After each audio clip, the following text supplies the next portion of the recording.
Assalamu alaikum. Good evening. This is Dr. Ibrahim Al-Arifi, General Manager of Training Center for Healthy Training. Would like to thank everybody here who participated in such as an important international health event. It is a true honor for me to be one of you and helping to understand the updating about COVID-19 for all medical staff. And I wish that event will useful and participate in the important improvement of the medical service. I would like to thank Dr. Mohammad alharbi, Dr. Mohammad alharbi, who is the chairman of this event. He is with you to talk about this event. Thank you very much. Thank you, Dr. Ibrahim. Hello, everybody. Thank you, Dr. Santoro. Thank you, Dr. Carlos, and others who are joining this event. It is really a pleasure to meet such faculty from everywhere of the world. Our faculty, thankfully, they joined us from United States and Italy, Spain, and UK and other countries. Of course, they are welcome. As you know, COVID-19 make a major global crisis, and there are a lot of things that has been studied, but I think there are a lot of things that are going on to be reviewed and to be published. Dr. Santoro and Dr. Carlos are joining this program, and they will provide us with more lecture. I guess you have already the program of this event, so you are welcome, and we will start soon with Dr. Carlos, if he's ready, of course. Do you see me? Yes, Dr. Carlos, how are you? Hey, thank you. Thank you so much. Dr. Carlos is one of the famous trauma surgeon in Spain, and he's welcomed actually to join this event. He helped us a lot actually to make this event fruitful. So I will leave this talk to you, Dr. Carlos. Please proceed. Thank you very much. Okay, let me see if we can share the screen. It's not enabling me to share the screen. Let me see. But I can see you. It's okay. You can go ahead. Yeah, but I would need my slides to come up. Now, can you see them? Yes, thank you very much. Perfect. All right. Well, first of all, I would like to thank all the members of the committee organizing this wonderful event. I want to congratulate you all for your efforts. I know it's logistically challenging to prepare these events online. So I would like to, first of all, thank my friend for the invitation and all the rest of the colleagues that are viewing us from around the world. I'm going to speak about basically the impact of PPE or personal protective equipment during the emergency surgery and the COVID-19 pandemic. So, let me see. All right. I have no disclosures to declare, especially regarding this issue, that are be relevant to the talk. So as you're aware of, starting last year, in between January and February, we had this news of this new strain of virus going on in Wuhan, China. And this rapidly in February was spreading started really in Milan, in the Lombardia region. And from Milan, it spread rapidly throughout Europe. We got about 2 or 3 weeks after the first surge in Milan, we got our first cases here in Spain. And it's a really rapid growing issue, especially in Europe. In Spain, basically about a year ago from now, we had this difficult scenario in our region. Started really a few weeks after, but in our capital, in Madrid, was really hit hard initially, as like Milan or the rest of the big cities, because of the communications, the metro, massive people on the streets, and the airport. So we had, as we all know looking back, that we had a really rapid increase of the number of cases. And we didn't really have an idea back then. I want to conceptualize, we didn't really have an idea back then that this was going to be so strong and so big as we're still talking about it right now. So this is the scenario we had. And as you can see, this is really the start of the pandemic, the start of the first wave. We had in that dates that we're talking about, March, around 1,000 deaths. We have over 100,000 already.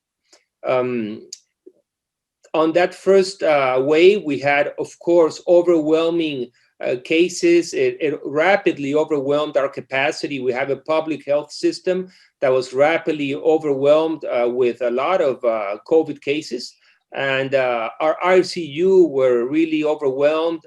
Our surgical departments were suffering this new way of working. And this is me starting the pandemic. I used to go around with a face mask, a thermometer, checking my temperature daily, and really working a whole lot day and night inside the hospital, trying to organize logistically to create the team so we could face this scenario.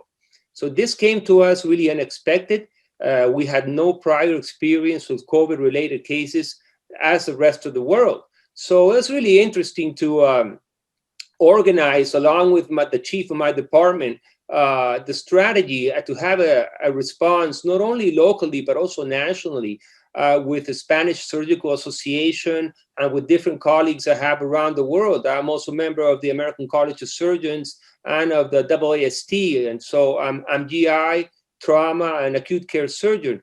So that was my focus really of the pandemic. And that's what I'm going to try to speak to you about, is more of the surgical procedures. So we had to implement really quick and fast protocols to try to protect our people and our personnel to not get overwhelmed by this disease. So as you know, the first cases and the first publications starting to come out, and there are several ways to protect and to prepare your system. The first is to eliminate or remove the hazard. And that was not possible. We could not remove the virus. And we couldn't even replace it. I mean, it was there to stay. As you can see, 1 year later, we're still talking about COVID. So the other things that we could do was to prepare engineering controls to try to isolate the hazard. We could also change the way that people work. So we had to create working flows and patient flows and come up with strategies to change the way the hospital was working. But the last and the least effective method of protection is PPE. To be honest, I mean, when you're suited up in PPE and you're in the OR or you're in the emergency department or you're in the trauma care ICU, you know that the things are really complicated, and you have to be really careful because it's very easy to get sick. So what we started to do was first do a broad literature review, and most of the papers that started to come out, because this really came fast, was mostly about donning and doffing, how to put on and how to remove the PPE, what type of PPE should be used. The World Health Organization wasn't even clear. So most of the experience that was coming out was based basically on the Ebola virus outbreak. So we had to really rapidly digest all this information. We had to rapidly prepare a working scenario. We could try to follow some guidelines, but soon after we started that, we started asking ourselves, well, wait, I mean, we can't do this alone. We have to create a cooperation group because things are going up so fast. So I started recruiting friends from around the world. I have friends in Italy, in the US, in Latin America, and in other parts of Europe to try to come together and see how this PPE was affecting our surgical performance. So I came up with a small but very highly motivated team of surgeons, basically from around the world. We had people from Sweden, from Brazil, from Chile, from Portugal, from Italy, from Zaragoza, from other countries that were really willing to help. So we rapidly designed a study, and we wanted to focus on the scenario of a surgical perspective, on the hazardous working conditions and the challenges imposed by the use of PPE during surgery. So like most of us, we had to dive in. We didn't have that much time. We were really stressed out because we had a lot of work, overwhelmed with work, especially during the first surge. But after the shifts, we used to stay in the hospital and prepare the protocols, read the papers, and do meetings like this with our cooperating team to try to ramp up the strategy. So the current recommendations when we developed this working group for healthcare workers and OR staff basically wanted to protect us with contact airborne routes of infection. That included the use of N95 and FFP3 masks, eye protection, face shields, PAPRs or powered air purifying respirators, surgical gowns, and shoe covers. Most of the current literature that we focused on and we reviewed, like I said, was mostly focused on donning and doffing. However, few works, maybe we didn't find any, to be honest, focused on the real impact that it had on the surgical performance, on the sensation of protection among the personnel, and how this PPE could affect non-technical skills execution, the sense of well-being, and ultimately, of course, the decision-making process in surgery is key. So we had to also focus on that. So as you can see, most of these equipment are really designed to protect more in different types of scenarios. I mean, it's more like when you have an outbreak, and we had some colleagues that had some experience going to Africa with the Ebola crisis, and it was really difficult. And we were reading a lot of papers from Wuhan, the original papers, that they talked about the fatigue and the impact, the negative impact that this was having on the physicians, especially the emergency physicians and ICU, not so much the surgical response. So our study really tried to focus on the surgeon's perception of the impact of wearing PPE during an emergency procedure, during a real emergency surgery. So the clear objective was to issue this survey. Around 30 countries were initially invited, was to assess the perception of the impact that the PPE had on surgical performance, non-technical skills, comfort, decision-making during the crisis, but especially focusing on the people that were really performing surgery. So the way that we did this is that we issued emails to over 140 members of the DSTC program. This is a YADSIC program, which I am faculty of. That's a definitive surgical trauma care. We also contacted several friends of the American College of Surgeons, and also the Spanish chapter of the Trauma and Emergency section of the AEC. So what we did was first do a first wave of emails, and then we ramped up with social media. We created a SurveyMonkey survey, and we use basically WhatsApp, Twitter, and LinkedIn. And we try to focus our population to be basically general surgeons, GI surgeons, trauma and acute care surgeons, because these are the people that are really in the hospital 24/7. They're constantly there working, and that's what we really wanted to survey, to ramp. So we got response. We have to be honest. We didn't get that response initially that we would have liked. We only got 20%, but we think that this was basically because there was an information overload during the March, April. There was too many things going on, too many fronts, too many countries involved, and too many patients dying. So people were more focused on treating and protecting themselves and their patients than responding to surveys. But we still got 134, so that was a good population.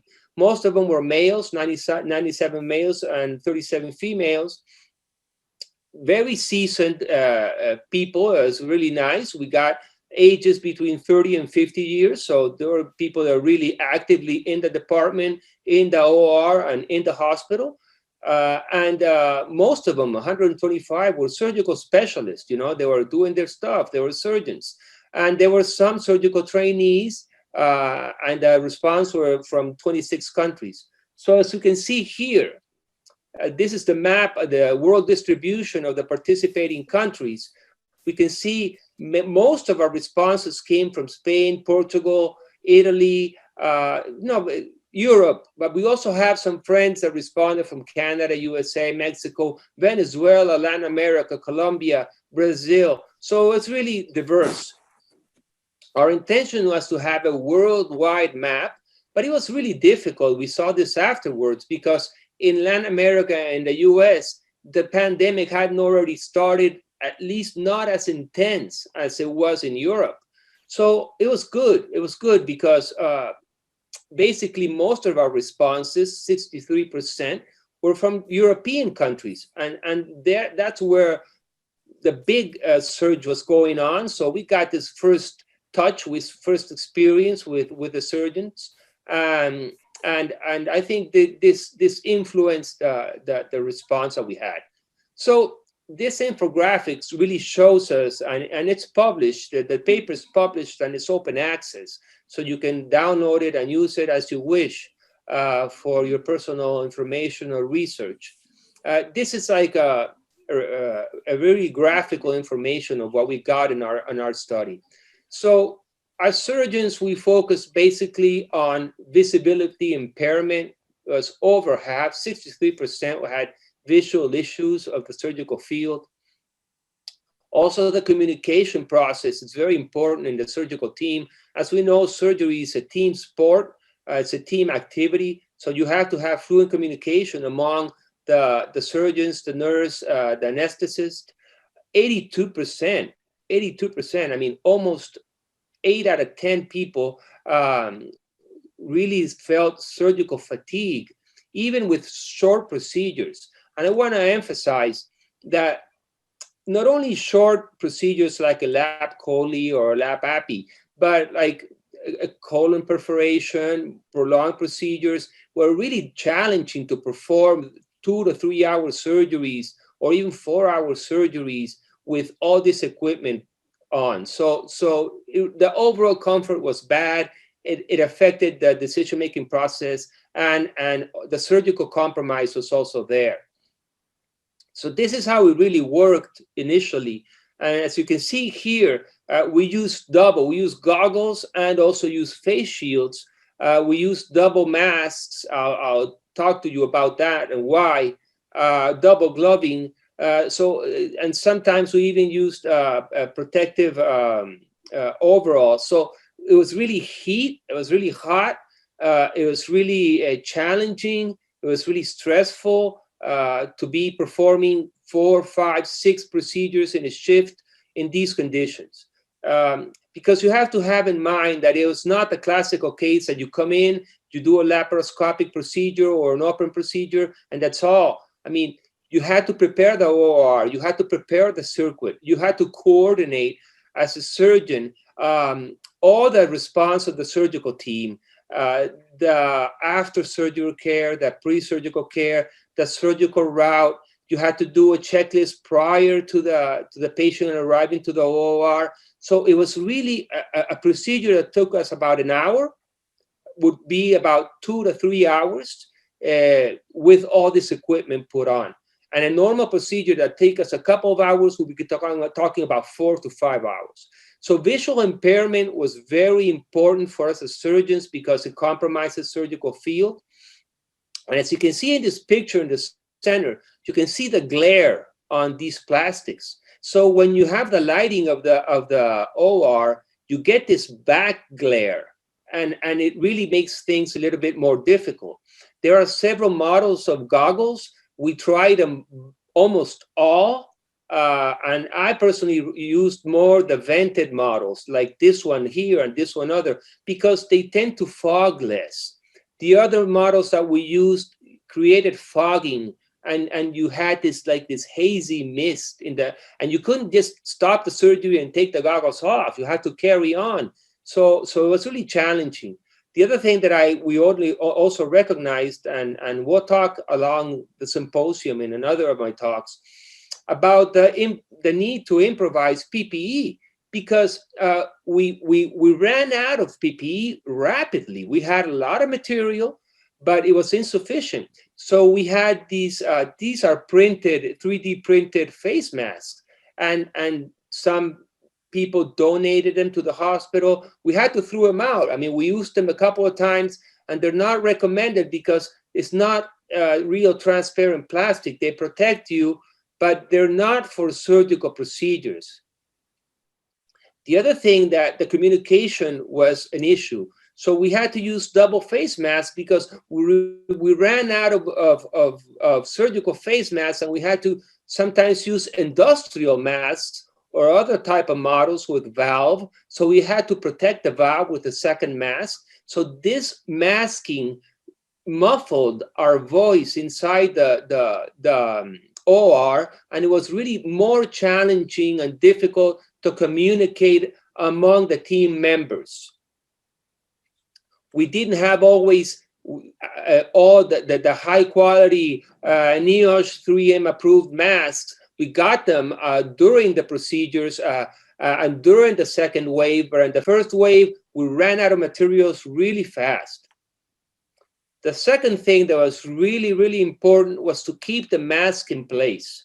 So we had to really put the mask on really tightly and snugly, and this also affected your capacity of concentration, because if you wear these devices along with the shield over 2 to 3 hours, it starts to give you a headache.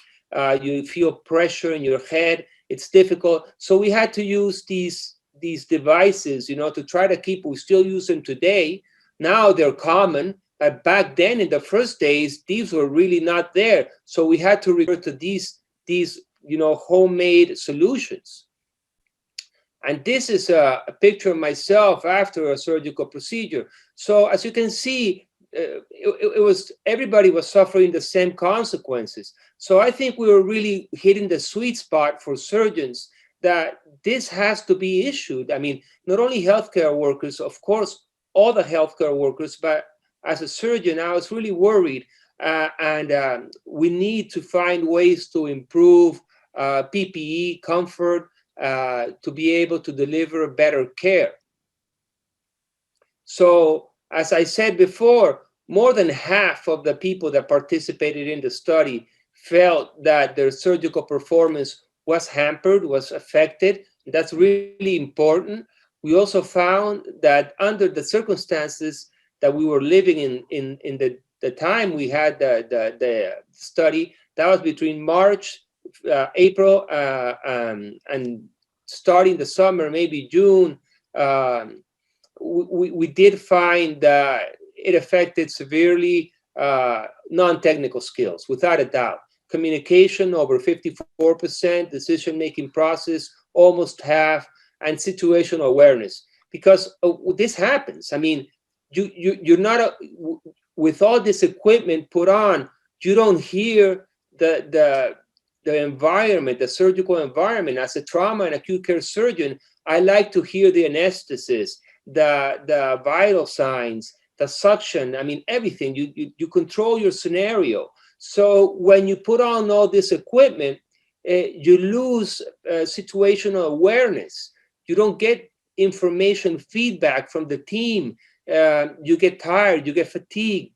So what happens is that you just want to end the procedure. You want to end. You want to take the mask off. You want to just finish. So the decision process, making process, is affected. Also, the responses evidence that the face shields and the respirators muffled our voice. The plexiglass disrupted also the projection of the voice inside the OR. So we almost had to scream inside the OR to be able to get the communication through. And it was really a difficult and challenging scenario.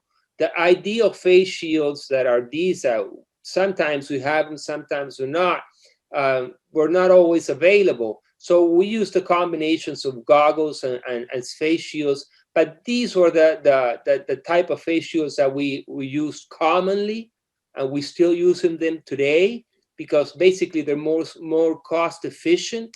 But inevitably there was a loss of a sense of protection among the team. As you can see here, also the double mask. You see down is a Wolf industrial mask and then a surgical mask above it to protect the filter for the patient. But inevitably, you don't feel comfortable. You're not eased, and all this, what it does is it ramps up your surgical fatigue. So it's okay if you're doing it a few minutes, but if it's a prolonged surgery, several surgeries in a row, several weeks, several months, it's really exhausting. We had a lot of healthcare workers and surgeons that were infected, especially during the first and the second wave.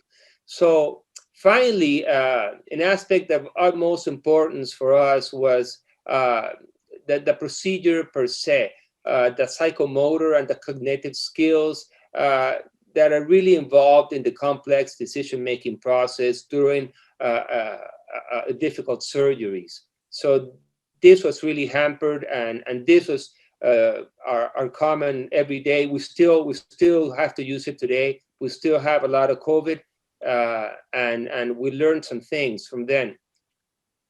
So conclusions are that the surgeons perceived the impediment of both visual and communication issues, and of course also non-technical skills while using PPE in emergency surgery during the COVID-19 outbreak. I'm talking about the first wave. They perceived the lack of protection and comfort, increased fatigue, and may have inhibited their optimal surgical performance. And that's without a doubt. I mean, you weren't performing as a pro hours as you would like. So that affects the patient's health and the team's overall well-being. And I think it's very important that more attention should be placed on the design of user-friendly equipment, especially as we saw then, I was working on our conclusion of the possibility of a second wave. We had 4 waves in Spain. So this is, we're working on this and working on improving these materials. So from Zaragoza, Spain, I get a bit emotional because these are my colleagues, and a lot of hard work, a lot of patients died. So I thank you all. It's been difficult times, but we must carry on. So when we analyze all this work, I think it's important to look back and to see almost a year now. This was published in June of last year. We've had over almost 4,000 accesses on our paper, 20 citations, and it's ranked 18th. So we got a lot of spread of our word, and I think it's important. And I think this cooperation, and I really grateful for your invitation, so you can also read the paper and download it and cite it as you wish. These are the map of the citations around the world. And last but not least, I would like to invite you also to participate. We're right now launching a study, also an international cooperation studies and assessment group for this type of activities. And I congratulate you again. It's regarding online surgical and trauma education. So these things that you are doing, I congratulate you. And I invite you kindly to participate. It's a short survey. You got it in 3 languages, Spanish, English, and Portuguese. And you can fill it out and participate in the study. And with this, my friends, from Zaragoza, Spain, I thank you for the kind invitation. I hope you find the talk interesting. And I hope that I've done it in the adequate time fashion. I'm open to any questions. And thank you so much. Thank you very much, Dr. Carlos. You know, it was a very hard time for all medical staff, and thank you very much for this nice paper. Actually, it's touching the heart because all medical staff, they suffered a lot the last year, and also, of course, hopefully this year will, you know, with the vaccine which is coming to the market, hopefully everybody will be safe. And I will leave the questions for the rest of the team if there is anybody. I have a question for you, any of the participants, especially for Professor that invited me, is what's your current situation from a surgical perspective? Do you have an independent COVID hospital, or do you have an independent COVID circuit inside your hospital? And the other question is, have you found similar, I would say, similar findings regarding the use of PPE, not only surgeons, but health workers in general? Well, actually, in Saudi Arabia, you know, it's because it is becoming a national project, I mean, national problem. So there are a lot of quarantine, a lot of, as you know, blocking the borders. But from the hospital perspective, they allocated some hospitals for isolating patients with COVID-19. And of course, all elective surgeries has been stopped for some period of time. And of course, this is reasonable. And the communication with the patients in the elective cases was through either Skype or through telecommunication. So here in Saudi Arabia, we minimized all possible communication with the patients. Of course, there are extra measures for infected patients. And ICU, fortunately, the last year, you know, become occupied somehow. But we passed through. Things are under control so far. I believe one of the major issues is the control of the transportation, or the control of the travel through borders of human beings. I can see, I don't have statistics, but I can see countries like ours who is making a very strict control for people who are coming in and going out without PCR and strict assessment. They suffer, actually. Our results in general is acceptable so far. The vaccination started already. But I can see in other countries, they have, you know, the second wave, the third wave, and they believe they have some troubles. This is for the first question. And I think your second question was about?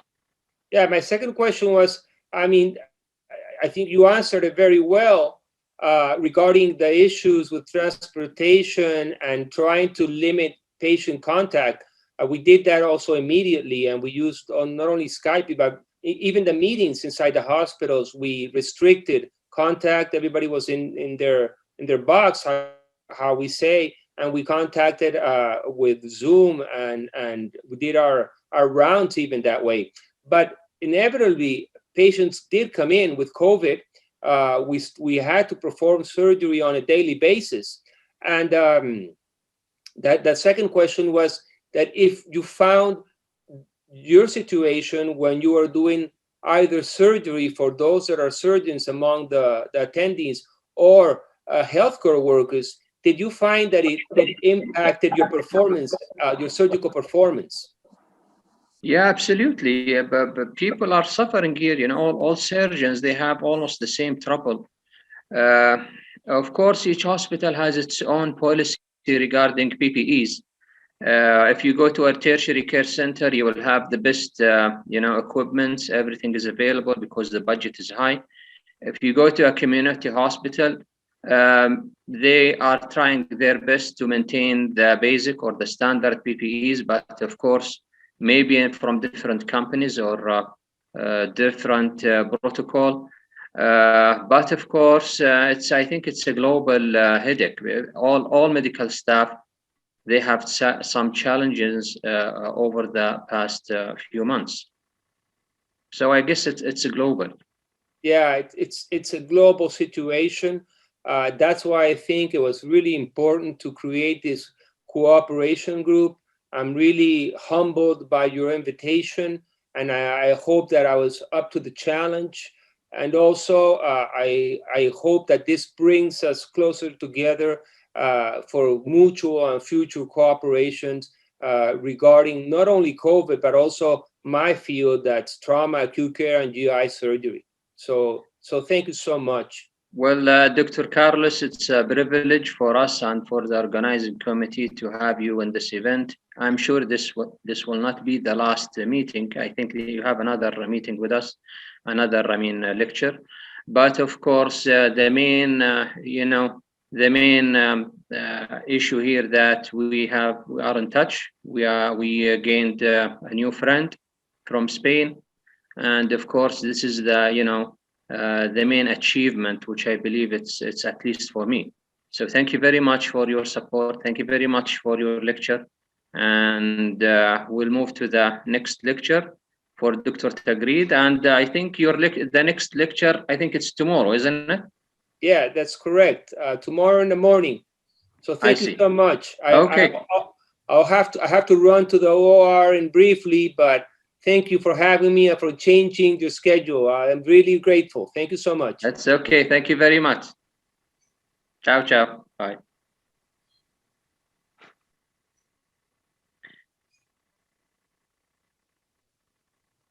Dr. Tagreed. أيوة. Thank you very much, Dr. Tagreed. Dr. Tagreed is a plastic surgeon, a Saudi plastic surgeon working in King Khalid University Hospital in Riyadh. Dr. Tagreed is a well-known consultant. She is performing a lot of plastic surgery, and she is passionate and interested in research. I really thank you, Dr. Tagreed, for her cooperation, and I'm glad that you are here. Please start your presentation. Thank you very much. Thank you, everybody. Assalamu alaikum, everybody and our esteemed guests. I would like to share the screen, if you allow me. Is the screen clear to everyone? Yes, it is. Yes. Okay. So my talk today is going to be about plastic surgery and COVID-19 in the Gulf Cooperation Council countries, fears, lessons learned, and the plan for the future. This is a project I worked with a group of colleagues on during the lockdown, when we had the lockdown in the coronavirus in Saudi Arabia. It's a combined effort, and we've also had people from plastic surgeons across the GCC countries also contribute to this project. So starting in December 2019, we had a novel virus outbreak spread from Wuhan, China to the rest of the world. Of course, it was later known as the COVID-19 virus. By January 7, 2020, the virus was named the new coronavirus, COVID-19, by the WHO. By March 11, 2020, it was labeled as a pandemic. This actually challenged everything in life, all the aspects of life as we know it, medical practice, schools, living, even how we go and shop for our groceries. I'm sure everybody felt this and everybody lived this across the world. So health regulators implemented many mitigations at levels of communities, health centers, and workplaces. Generally, when we were all faced by the COVID-19 virus in the beginning, the American College of Surgeons had some recommendations for us. The American College of Surgeons suggested that we have a day-by-day data-driven assessment. We were all in the dark. We didn't know what to do. So the best strategy was to move on with the information as we get it and tailor our care provided to the patients as we get it day by day. They suggested that we look at something called the elective surgery scale, the elective surgery acuity scale that was created by the St. Louis University during the pandemic. There were tiers for surgeries that can be postponed or performed at a day surgery center or acute surgery setting, ambulatory surgery setting. There were tier 2 surgeries, which can be postponed or considered to ambulatory surgery settings. And there were surgeries which were tier 3 that had to be done in a hospital that should not be postponed. Now, the recommendation was to try to minimize the time patients spent in the hospital, to try to keep them in a day surgery setting rather than a hospitalization setting. Plastic surgery was nothing different from all the other surgeries. We have 2 types of plastic surgery. We have the reconstructive and the cosmetic. They were both affected by the pandemic. So the American Society of Plastic Surgeons in March 19 issued that we should provide only urgent and emergent care. These were, of course, recommendations that should be tailored to each country and each area of local authority. Urgency was determined by the physician's judgment and may also take into account individual patient care and medical circumstances. PCR was advised preoperatively along with isolation of 5 to 7 days pre-procedure. Now, these were changed with the development of the pandemic and with the movement and the new information emerging. All of these either were sometimes, when we have more numbers, become more strict, or they became a bit more lenient when the numbers came down. The ISAPS, which is the International Society of Aesthetic Plastic Surgery, also posted many recommendations to help guiding surgeons during and after the pandemic. It was always given to the surgeon to decide what is an emergency case or urgent case and what is not. So what happened in the GCC? The GCC is a group of countries that's about almost 54 million residents. And we have a lot of plastic surgery practice in the country. Especially the 2 largest societies of plastic surgery are in Saudi Arabia and in the United Arab Emirates. So in Saudi Arabia, by March 20,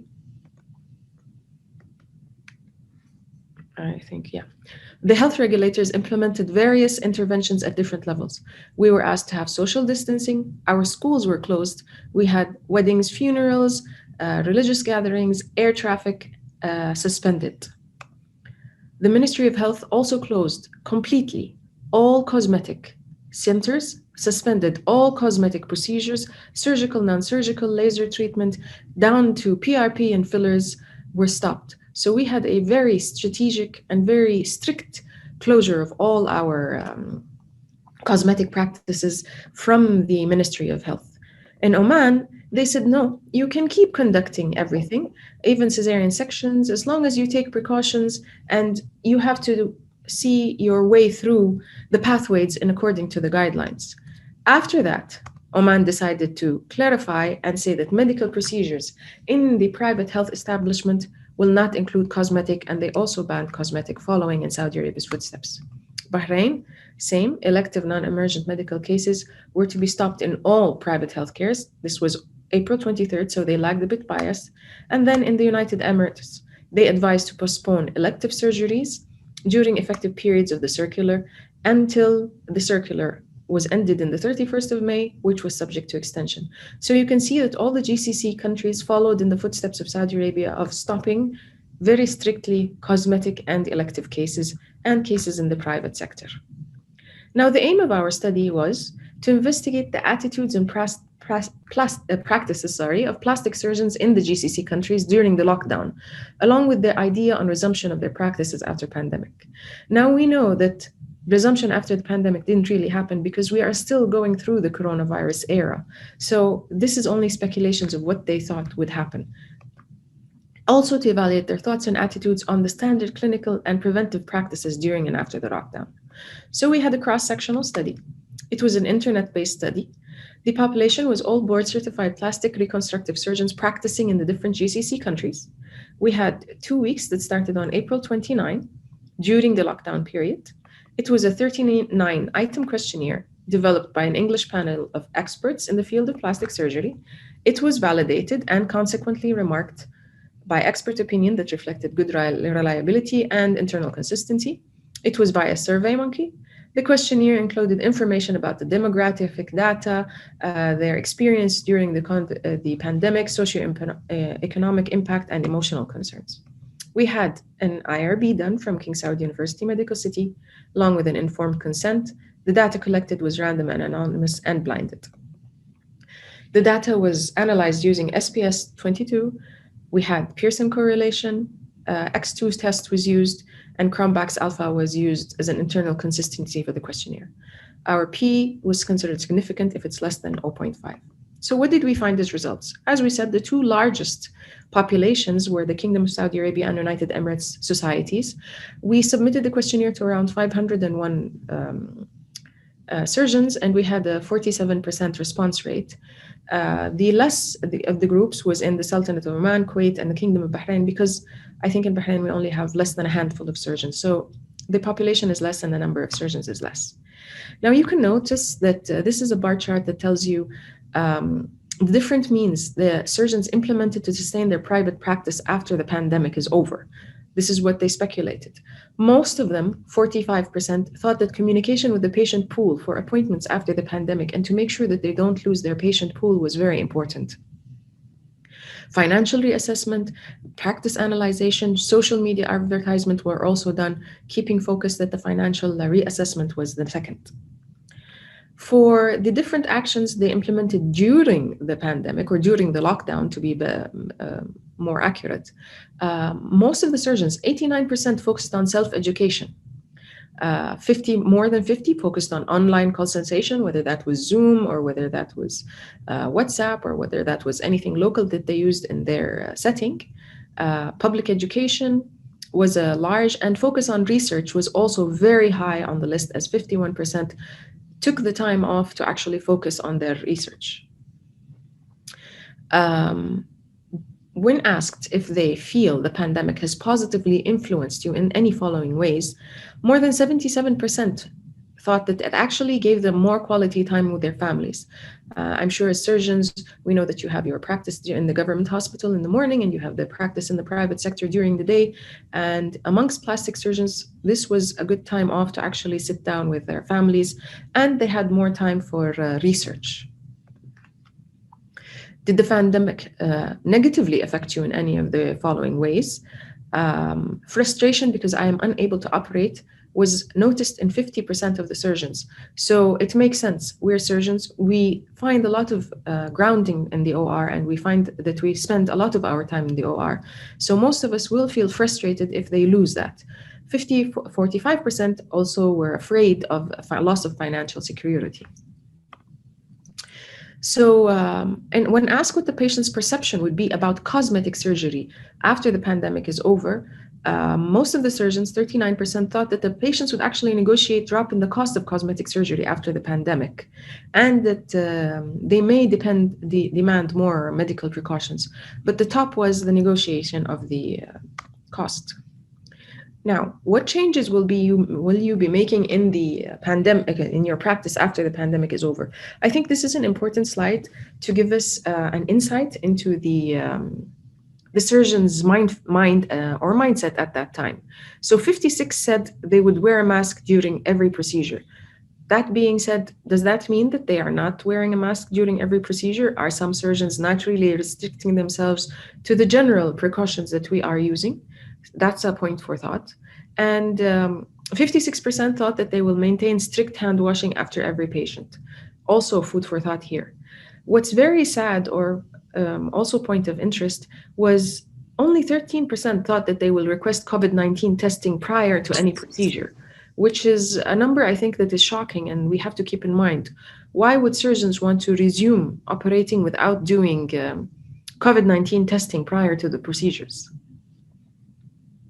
Of course, 40% said they will maintain social distancing, will change the masks and gloves between patients, and 39% thought that they will request COVID-19 testing procedures only for surgery.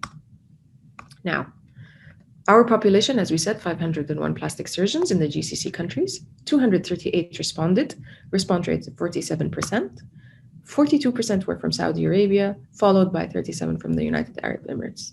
The smaller participation from the remaining countries as they had smaller populations. Who got affected most? Saudi surgeons were affected most, while the Bahraini surgeons were affected least, with statistical significance of 0.001. This makes sense. We have a larger population, larger practices. The practice of the senior surgeons. We decided that in our study, we would discriminate between the senior surgeons and the junior surgeons. The senior surgeons were those who had more than 10 years experience. So statistically, they had more significant difference than those who had fewer years of experience, as in less than 10. Surgeons in the private practice were more significantly affected to those as opposed to those in the public sector. Also makes sense because they were affected that the flow of patients might affect their actual jobs. While in the government center, it makes sense that their job stability is higher. Now, the attitudes of our surgeons. Half of the participants felt frustrated, they could not operate. 47% were worried about the financial security. And as we said, the most important thing, that 77% improved their lives with their families. In the resumption of work, 37 arranged future appointments.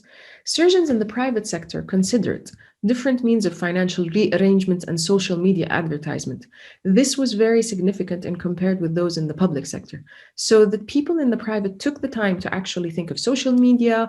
They took the time to think of rearranging the finances, restructuring the businesses, while people in the private sector did not actually consider that. The majority felt that patients would start to visit the clinics immediately after the pandemic, which is 42%. Now we know that the pandemic is still not over, but we have had the lockdown is over, however, and we have had patient flows such as pre-lockdown or even better. More than half the surgeons intended to resume non-surgical cases immediately, and some of them, the senior surgeons, here's where I talk about the senior surgeons with more than 10 years experience, considered going back to practice immediately. It seems that the wisdom of the years allowed them to make such a decision. They were less afraid, if we can say. They significantly earlier than that of surgeons having fewer years of experience, and this was statistically significant. Saudi surgeons, they wanted to resume both cosmetic and reconstructive immediately after the pandemic was over, and they were significantly different from other GCC countries, which showed that they were a bit hesitant and they would maybe go back to 1 month post-pandemic resolution. Clinic relaunch. Some had gradual relaunch, saying that they would start with non-surgical procedure, limiting the number of patients, offering promotions, and going for media advertisement. Only 39% of the respondents mentioned the COVID-19 testing, which we think is worrying. And their thoughts on patient perception. Surgeons were asked for their different thoughts on patient perception. Price drops, as we said, 38%. Comprehensive medical precautions, 26%. Now, implementing strict adherence to PPEs was the most important factor thought by surgeons to attribute to increase patients' trust in the facility after the pandemic. So it was thought by the surgeons that if the patients see them wearing the PPEs, changing the gloves, cleaning the area, the patients would have more trust in the facility. So, as a conclusion, the surgeons' responses to the pandemic varied. Fear and future uncertainty significantly led in the surge of utilization of different technical means to maintain the patient pool, which was high on the list of the surgeons, plastic surgeons. Surgeons' education about post-pandemic is essential to maintain high standards, as we see that some of them did not have high points on the PCR testing pre-op. This is a published work, so we've managed to publish it during the time of the lockdown in PRS Go, along with our colleagues. As I said, it's a combined effort from our colleagues from all over the GCC. A final word, this is, of course, now we know that Corona is not over and the COVID-19 virus is still not over. We know that we are still not in the post-pandemic era. We are actually now in the vaccine era, which we didn't know about when we were writing the paper. But I think the thoughts that the surgeons had were a very important direction to where people feel fear and where they feel comfortable, especially when they're dealing with something that's unknown. Thank you very much, and thank you for the invitation. It was a pleasure. Thank you very much, Dr. Tagreed. Any question, please? I have a question of mine. I have two questions, actually. One of them is the concern of the financial insecurity. As you know, here in Saudi Arabia, most of the surgeons are almost in a secure position. Either they have an annual contract or they are working for long contract, even including the government, I mean the private sector. So how does the financial insecurity make an issue? The second question is about, it's okay, go for this, then I'll... Okay, no problem. Because of well, that's very interesting, because as you said, most of the surgeons have annual contracts or have high job security. But we gathered from the information, this is our speculation, that plastic surgeons probably are dependent on the extra part that they get from the private sector. So that's why, as including it as in their income, and they consider it in their minds as their income. So they're not considering it as extra income. So loss of that part gained from the private sector is actually affecting many of the surgeons, and it's affecting them internally to have the frustration or the fear. Okay, the second question is,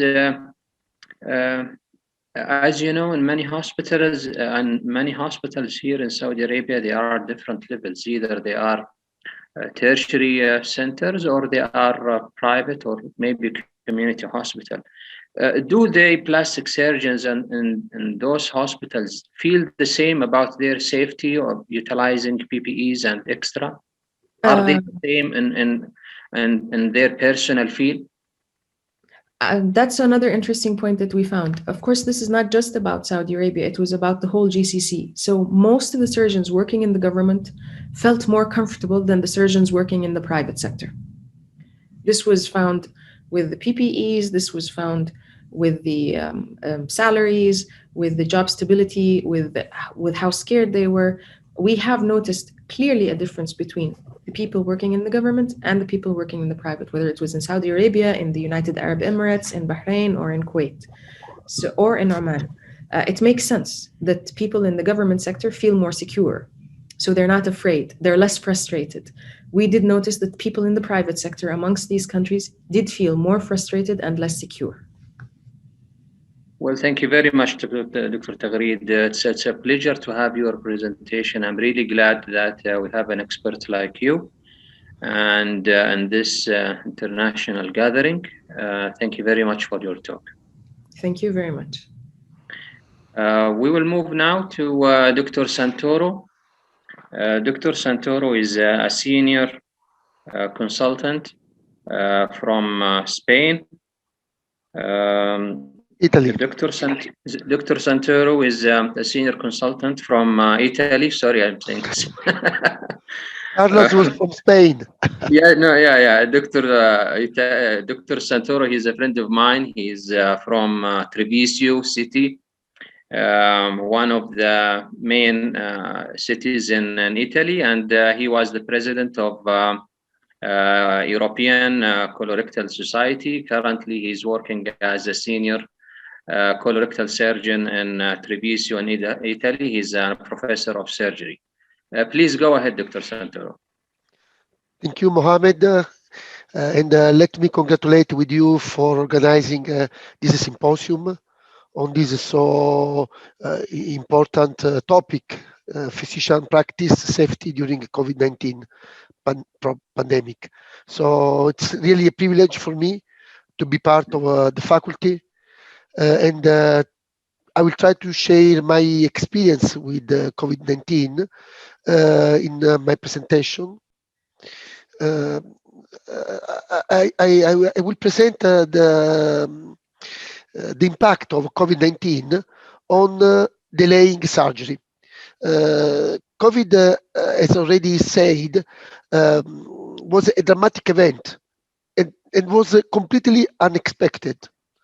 at the first stage of the pandemic, all the resources of the hospital were completely shifted and moved on the treatment of COVID-19 patients. And that was it was sense because the pandemic during the surge affected so many people. But what was the other phase of the coin was that all the other kind of patients were completely forgotten by the organization and by our management and therapeutic strategy. And when a patient with the cancer were stopped by performing surgery, they initially accepted the situation, but after the initial period, they started asking us why they couldn't receive surgery, why they couldn't be treated for their tumor, for their cancer. And this is the reason because we tried to understand the impact of a delay on colorectal cancer care with a survey that was run as international study. This survey was then published a few months ago on surgery, and part of the faculty was international because we had participants from all over the world. Ugo Grossi was from UK, Stella Regadas from Brazil, Nuno Mensa from UK again, Anders Melgen from the United States, Gianluca Di Tanna from Australia, Gaetano Gallo from Italy, Charles Sang from Singapore, Professor Steve Wexner from UK, and there was a robust group that contributed to the survey. We used all different general surgeon and colorectal society to help us in distribute the survey. We divided the world in 6 different regions: Europe, Asia, North America, South America, Africa, and Oceania. And to distribute the survey across these 6 different regions, we asked the help, the support to the surgical societies. So Europe was covered by European Society of Coloproctology, German Society for Coloproctology, the International Society of University Colon and Rectal Surgeons, the Italian Society of Colorectal Surgery, Portuguese Society of Coloproctology, Portuguese Society of Surgery, Russian Association of Coloproctology, Swedish Society of Colorectal Surgery, Turkish Society of Colon and Rectal Surgery. Asia was covered by the Asia Pacific Federation of Coloproctology, Chinese Society of Coloproctology, and so on.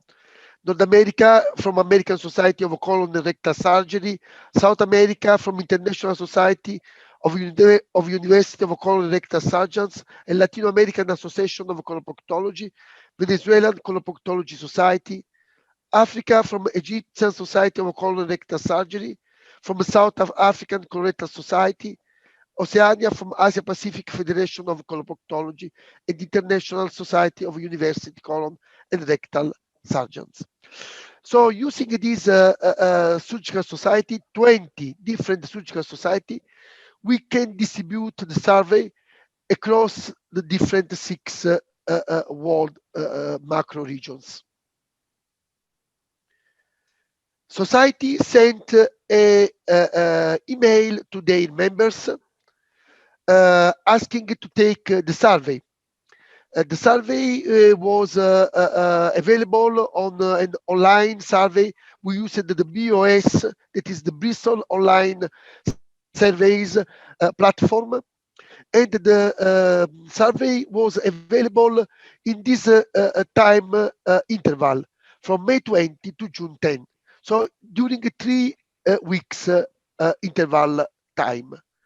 After 10 days, the society sent a remind email to their members, again, to remind them to take the survey using the online platform. So at the end, we had 120 respondents from North America, 68 respondents from South America, 600 from Europe, 27 from Africa, more than 200 from Asia, and a small number from Oceania. So 6 different regions for a total of almost 1,000 respondents. 1,051 respondents from 6 macro area, Europe 32 different countries, Asia 26 different countries, North America 6 countries, South America 10 countries, Africa 7 countries, Oceania 3 countries. In total, 84 countries for a total number of 1,051 respondents. And you can see on the right side of the slide all different countries who participated and the number of participants for each country. In Saudi Arabia, you can see that there were 9 respondents that took part in survey. The different distribution, in our opinion, was due to the different impact and the different wave at the time of the survey affecting the 6 different regions. The questionnaire included 35 questions. From 1 to 13, there were demographics and personal practice questions, gender and country of the participant, the hospital level, the total number of hospital beds, specialty divided from general surgery to colorectal surgery, the annual volume of colorectal surgery, the yearly number of laparoscopic colorectal resections, the average interval of long course chemoradiotherapy to surgery in rectal cancer. And this was the distribution. 1,051 respondents divided in the 6 different macro area: Asia, Europe, North America, South America, Africa, and Oceania. And the type of hospital, 60% of respondents were from academic hospital, and including non-academic teaching hospital, we had that 90% of hospital included were academic or non-academic teaching hospital. They were from high number of beds hospital, because 50% were from 250 to 750 number of beds, and including hospital with the 750 and 1,250 hospital, which reached almost 70% of respondents. Most of surgeons were general surgeon, 76%, and the annual number of colorectal cancer surgery was from 50 to 150 colorectal cancer surgery per year. And laparoscopy, again, in a high percent of cases. Similar results were for rectal cancer, and the average interval from the end of chemoradiotherapy to surgery was from 8 to 12 weeks. Now, there were no statistical difference between the different 6 regions. That means that Asia, Europe, North America, South America, Africa, and Oceania had the same distribution regarding the demographics data. What is interesting is to consider the different distribution according to the wave of a pandemic, because at the time of the study, the pandemic was more affecting Europe and Asia, and lesser South America and Africa. And maybe this is the reason, because we had lesser respondent from South America and Africa compared to the respondent from Europe and North America and Asia. Question number 14 was if the participant experienced any delay in colorectal cancer care. And this was very important to divide the respondents in two groups. One group was the delay group, and there was the most robust group, because 745 respondents reported the delay, and the other group was the no delay group, 300 of respondents and 30% of the total number. So this question number 14 divided the group into subgroups. In the one arm, the delay group 70%, in the second arm, no delay group 30% of respondents. Now, the no delay group was redirected to the last question, to question number 35. The delay group go ahead with the following question in the survey. Considering the two groups, delay versus no delay, and demographic data, we didn't find any statistical difference, significant difference, comparing the delay versus no delay group. That means that the two groups were homogeneous, and the homogeneity between the delay versus no delay led us to draw the conclusion of the survey, because we could compare the two groups, because the two groups were comparable for the demographical data. And again, and this is very interesting, and I want to comment this, the delay versus no delay was not due to the geographical region. That means that we had delay versus no delay in all different 6 regions. So even Europe, even Asia, had delay and no delay. So no delay was not influenced but from the wave of the pandemic, or from the situation with the virus at the time of the survey. But we had both delay and no delay respondents in all different 6 geographical regions, independent from the time and the pandemic in that particular regions. So the peak reached or not did not influence delay versus no delay group. We found a difference only in the type of the hospital, with academic hospital that were most and more affected compared to non-academic teaching hospital.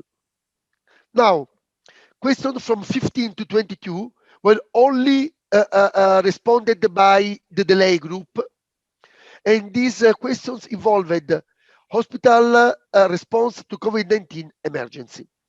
So how hospital was involved in the COVID-19 care, full or partially dedicated, availability of external facility for colorectal cancer surgery, availability of PPE, elective colorectal cancer surgery, if it was put on hold or reduced, what was the patient response, patient refusing surgery or patient that became positive to COVID-19, status of staff members quarantined or relocated to COVID-19 units, and MDT meetings, if they were continued or suspended. Let's see the result So these results were only for the delay group, including 745 respondents. There were no statistical difference across the different 6 regions. However, we found that in most cases, 76% of cases, hospital were partially dedicated to the COVID-19 management. And initial care, colorectal cancer care was changed in almost 50% of cases. Surgery was temporarily put on hold in the 50% of cases. So half respondents reported that in their hospital surgery was put on hold, and the other half reported that surgery was reduced. So 0.5% put on hold, 0.5% reduced activity. In 40% of cases, colorectal cancer patient refused the surgery. They refused the surgery because they were afraid, the patients were afraid regarding COVID, the situation in the hospital. So they preferred to postpone surgery. So it was a decision of the patient. Staff members were quarantined in 50% of cases or were relocated in 45%, and MDT were suspended in almost 50% of cases.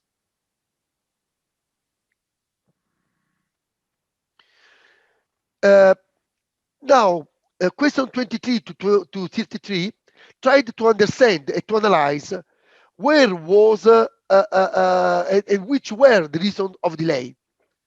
So if the delay was in endoscopy, radiology, in surgery, in radiotherapy, in oncology, in histopathology, or due to the multidisciplinary team.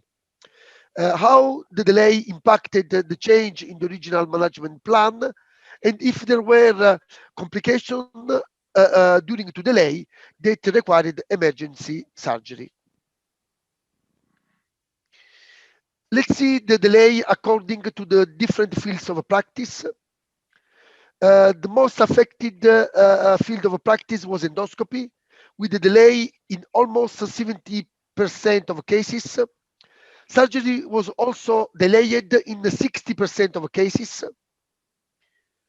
45% delay in radiology, and 45% prolonged chemoradiotherapy interval.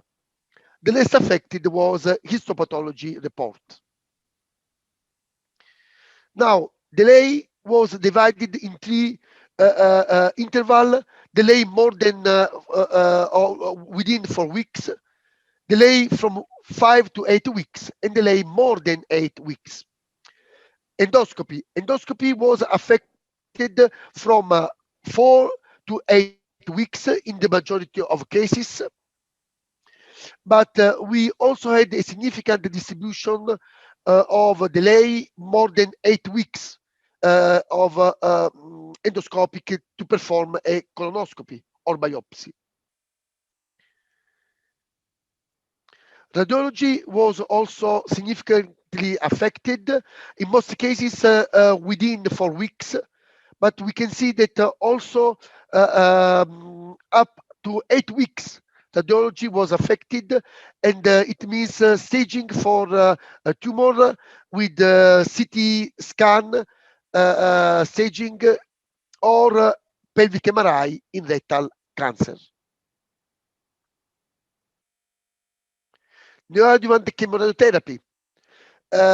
This means that after the normal interval from 8 to 12 weeks, there were additional 4 weeks or additional 8 weeks of delay. And this was almost in 60% of cases, additional delay over the 8-12 weeks.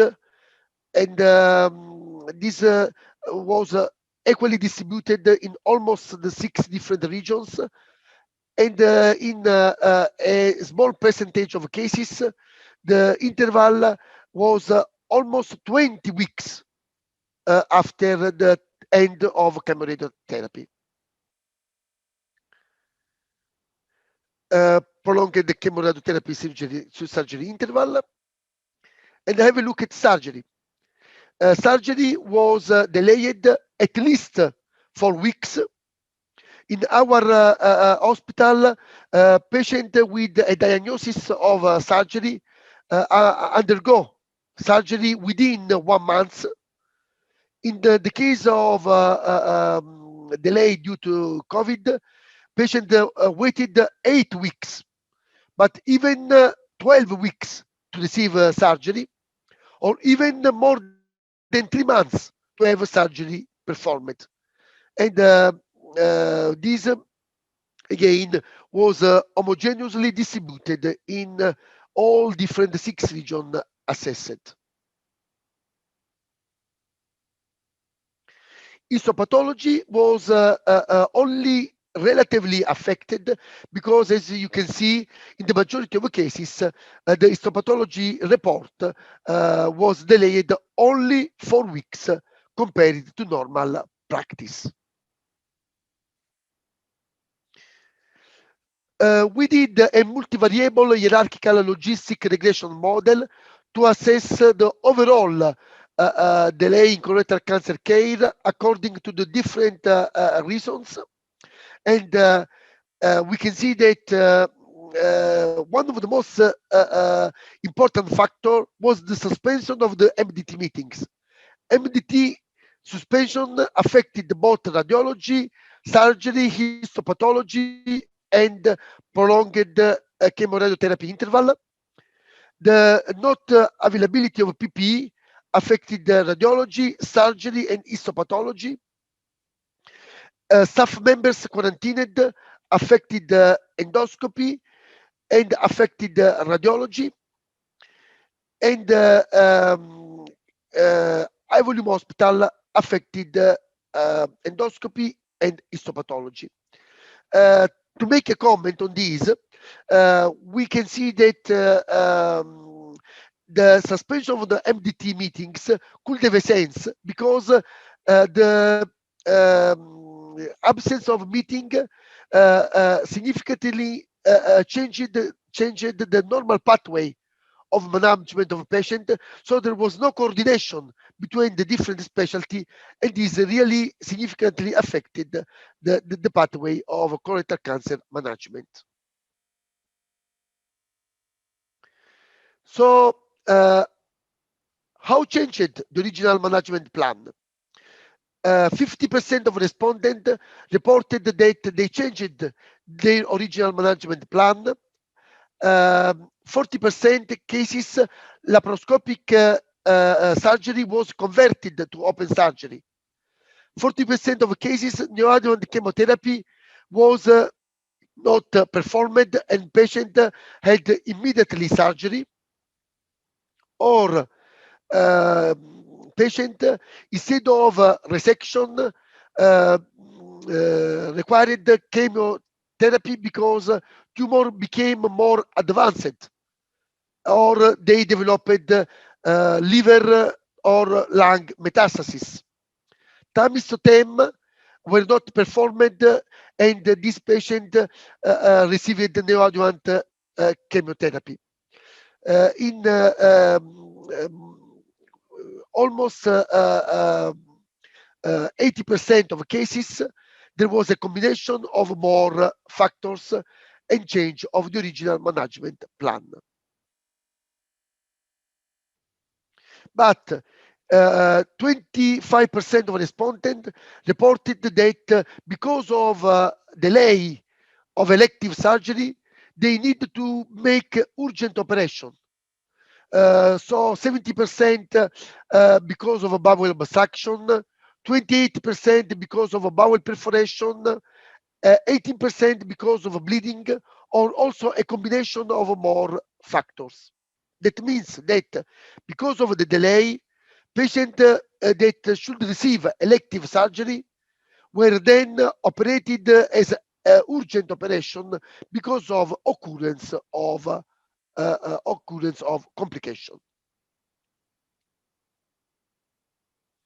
Now, question 34, we try to investigate at the time of the end of the survey, that was June 10, if there was a recovery in colorectal cancer practice at the date of the survey completion, so fully recovered, improved, or persistently limited. And this was very interesting because fully recovered means that the status of management was completely restored as pre-COVID status. This was very limited because only 15% reported fully recovered, and was mainly limited to Asia and Oceania, where the pandemic started before. But at the time of the study completion, most of regions reported a partially recovered status: Asia, Europe, North America, and Oceania. And if we look at the persistently limited, this affected South America and Africa because these patients were at the beginning of the wave, at the end of the survey completion. Question 35 was only for the respondents of no delay group. So we tried to understand why there were no delay in this group. So 30%, 306 reported no delay. So have a look at the reason. Majority of the respondents reported that they had no delay because the hospital conserved the resources for colorectal cancer care. And 40% reported that operative slots remained unaltered, or there were no delay in diagnostic, or because the surgical staff was not redeployed in COVID-19 units, or because ICU beds capacity remained unaltered. And look at the middle geographic impact. So the geographic impact was not significant. So delay or not delay did not depend from the geographic region. Independent from the geographic region, we could have delay or not delay. So delay or not delay was dependent from the hospital response. So if the hospital took good measures, conserved the resource, were able to not delay in diagnostics, tried to not alter the operative slots or the ICU bed capacity, then the delay were not reported. The hospital that were not able to face the pandemic, they were the hospital that reported delay. And no delay was again dependent from the virtuosity of the hospital model, because more than 3 of these different reported reasons then had as a result of no delay in current practice and colorectal cancer practice.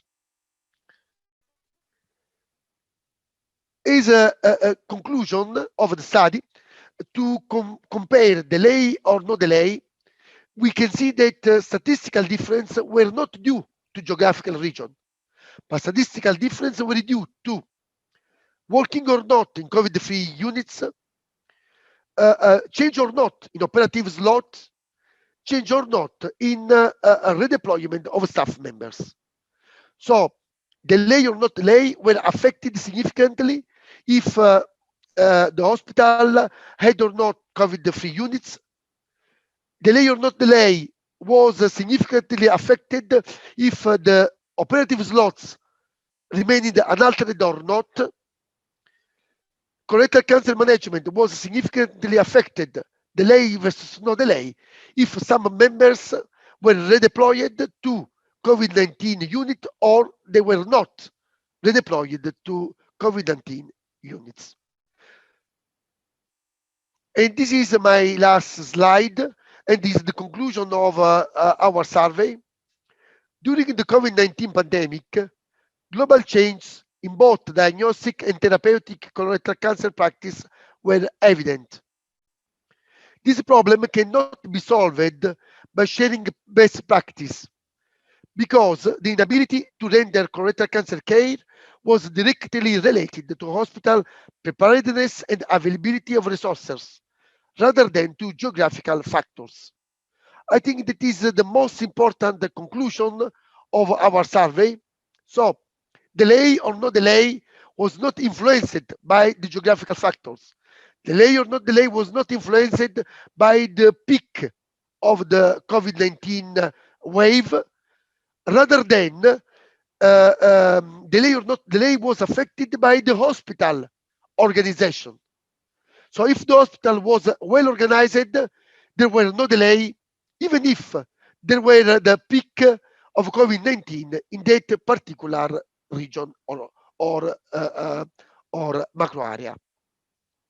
Future surges may again challenge human and material resources. Therefore, a solution to this disparity could potentially be addressed by sharing resources or transfer of patients among institutions. The implementation of such practice may nevertheless be challenging because of difference in healthcare systems.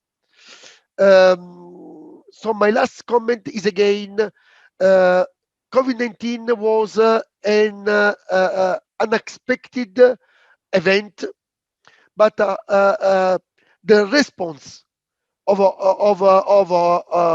country, the response of hospital to this unexpected event varied largely from region to region, from one area to another area, from one hospital to another hospital.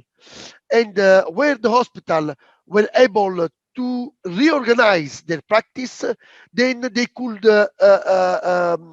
have no delay, they could keep going their quite standard practice. Where the hospital were not able to face with this unexpected event, where all the other activity were stopped, only to focus on COVID-19, then the other practice were dramatically affected by this situation. Thanks for the attention. Thank you very much, Dr. Santoro. Any question? Actually, Dr. Santoro, this, as you know, it is your article is published in a high index journal, and actually you did great with that publication. But my question in the article, there is some disparity between North American system, especially in the delay issue, and the European system. This is the first question. And the second question, I noticed that the new adjuvant chemoradiotherapy are not affected much from the delay. So what do you think? Where is the issue here?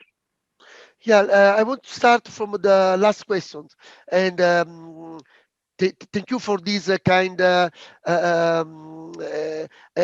very acute question. Neoadjuvant chemoradiotherapy was not really delayed because oncologists and radiotherapists, they were able to deliver radiochemotherapy. But the problem was that after the end of the radiochemotherapy, then this patient could not receive surgery because the operative procedure were in some way stopped or reduced. So the patient that should be operated after the normal interval, 8 to 12 weeks, they were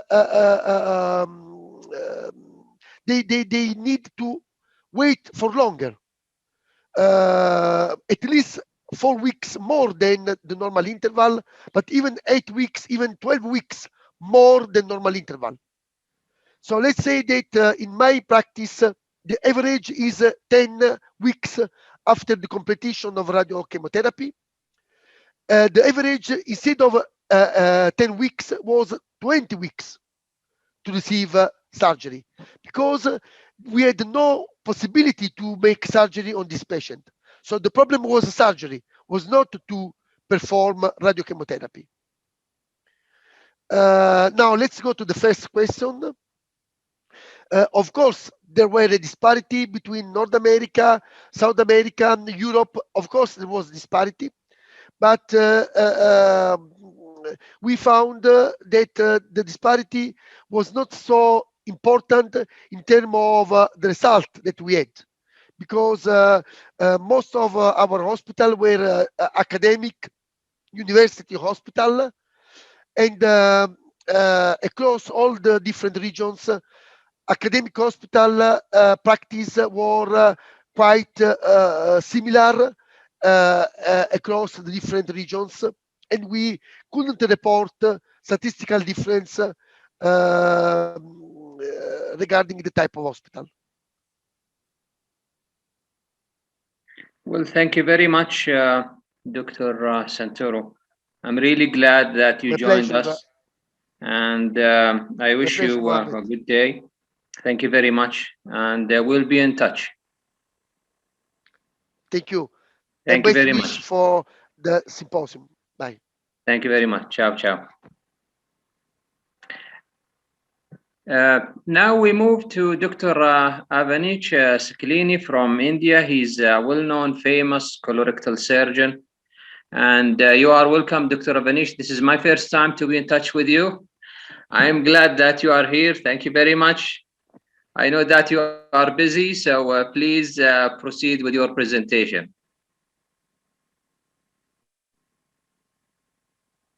I think you have to switch your yeah, Dr. Santoro, please switch your off.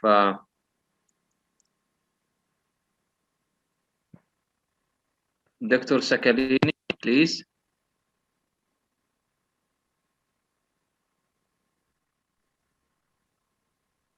Quite panic in the world with increased number of cases and increased mortality.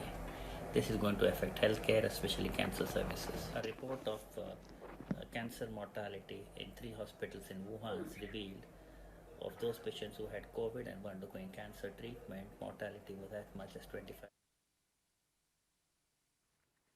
The voice is too low, Dr. Sakhlini, please.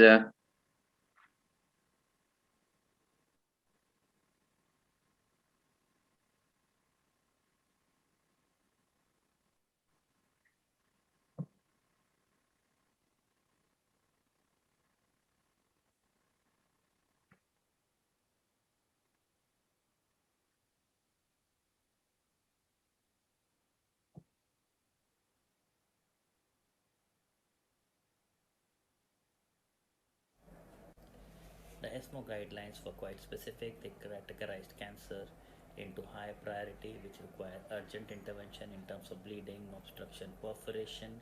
Or can you increase the voice, please, Dr. Sakhlini? Was more than if you postpone the surgery. Low priority was for cases like thyroid.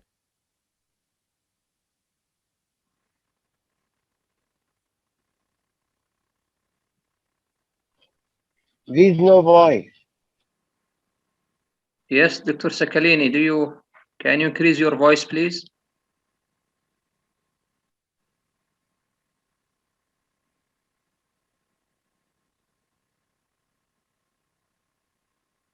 I think a technical problem here.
Okay, I'll just put it on now and that should be okay. Okay. Yes, you got it. Thank you very much. Go ahead. Okay.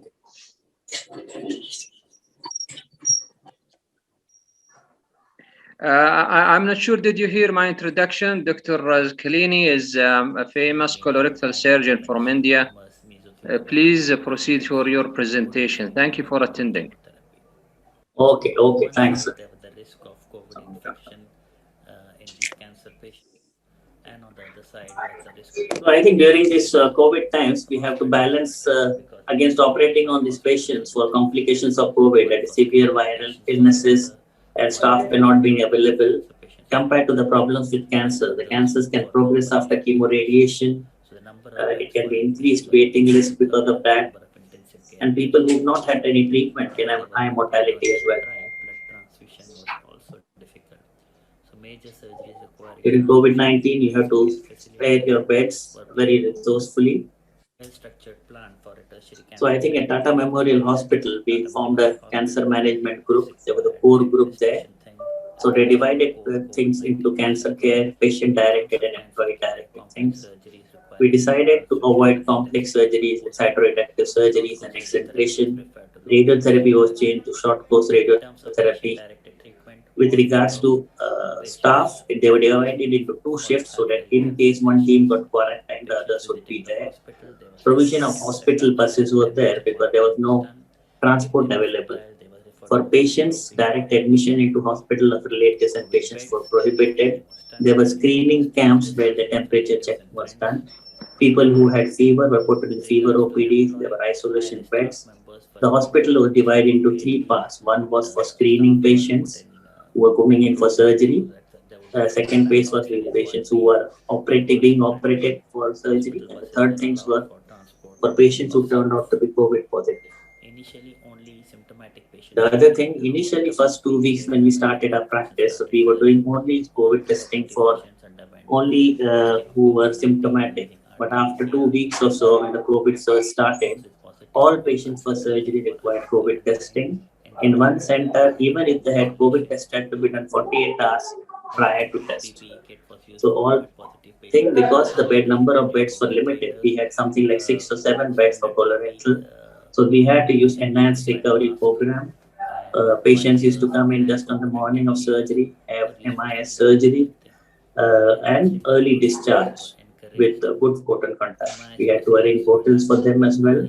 So all the components of carbohydrate was there. For MIS surgery, we had taken all the precautions. N95 masks were used. Smoke evacuation system was available.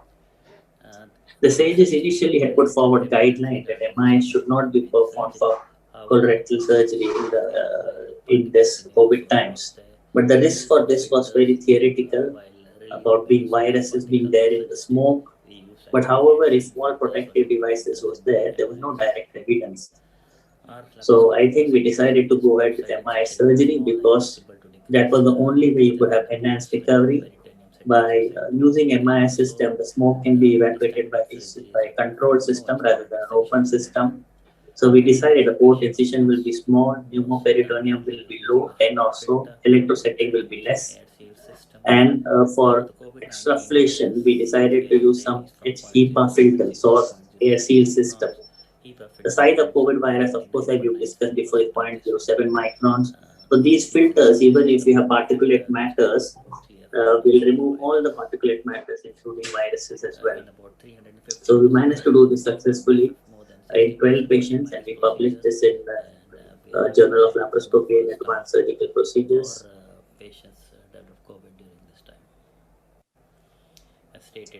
Over a period of 60 days, we evaluated colorectal services in COVID-19 time.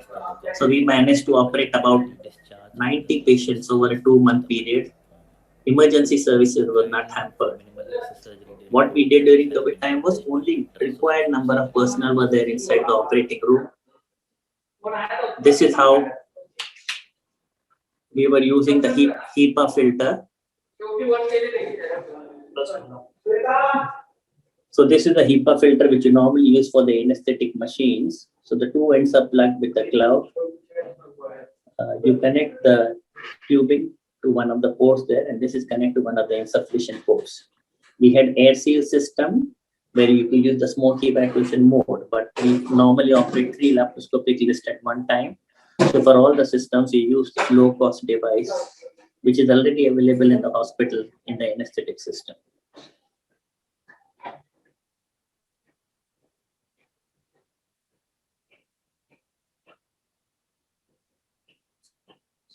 So this is how you connect it to the outlet tube and that go on.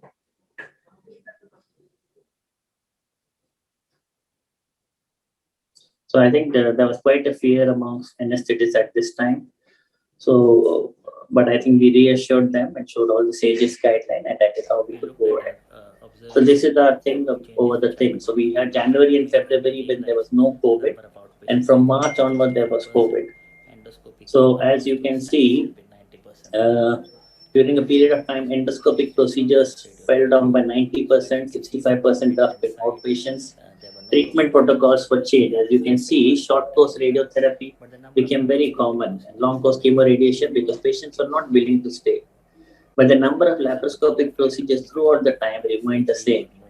IPEC came down, that was completely stopped. Excentrations completely stopped. Even for robotic, because it would take time, stopped down. So over a period of year, we operated about 900 patients or so over in COVID times in 2020. And like this was the phase. We divided them into 4 phases for 2 months' time. The first 2 phases when we was there, we didn't have any problem because patients were there. The last part from May to 20th, the number of patients started falling down. But the patient who presented was slightly advanced and required extended resection. So it quite successfully, we operated about 900 patients of colorectal services, mainly elective, but the emergencies were on as well. For emergencies without COVID test, we would operate them only in COVID theaters. Signature. The number of males and females were okay. As per guidelines, ECOG 3 patients could not be operated upon, and they were put on some other pathway or minimum operations like stoma was done. As per SAGES guideline, patients with ASA 3 and above were avoided during the procedure instead of increased risk associated with COVID times.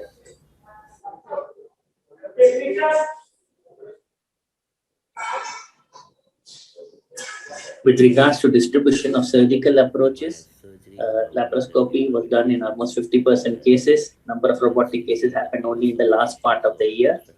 Open cases were done, which because there's a lot of locally advanced cases came in this time as well. This was done as per SAGES guidelines. The morbidity rate for grade 3 were about 10% or so, comparing the type of stages, which was quite acceptable. I think there have been studies done to look at whether delaying surgery for more than 2 weeks will affect outcome. The agent stays stratified in UK. And as you can see, the effect for this was known for stomach cancer, but even for colorectal cancers, there's 2 months delay in 2 week waiting time will lead to loss in 0.7 life years per referred patient. So as you can see, for colorectal, it was not as severe as stomach. Similar guidelines have also shown that delay in surgery for colon as well as adjuvant therapy will lead to increased mortality. So I think we tried to operate. We didn't have much of a waiting list. Anyone who came along, we were able to offer them services. But there was a problem on the patient's part. Not many patients came in during this time, and later on the year, they presented with some advanced diseases. For breast cancers, in fact,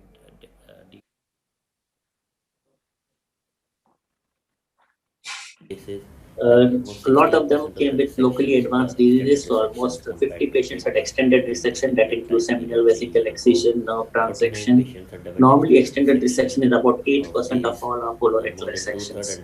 But in these cases, there were almost like 16% patients who required extended resection, shape of prostate, excision of bladder, multivisible colon resection. Arterial resection was performed in 95% patients. So I think because we had this systems, we moved to a hospital which was COVID-19 free, surgical pathway. and that way we could manage our output. Areas where everything was isolated, including the patients, critical care, and of elective cancer surgery in COVID times. So I think, as usual, decided by them, we decided to have COVID-specific pathway, which has already been discussed before. Skip that. So we have to look at the outcome of all these patients who were COVID positive. 36 patients who were plugged down for COVID-19 patients. Obviously, they were put for quarantine and supportive management, and they were tested. Median time to become COVID negative was about 28 days. And of the 36 patients, 1/3 patients could not have surgery because either they had disease progression or loss to follow-up. So about 30% of the patients could not have surgery there. 23 patients could undergo the planned surgery.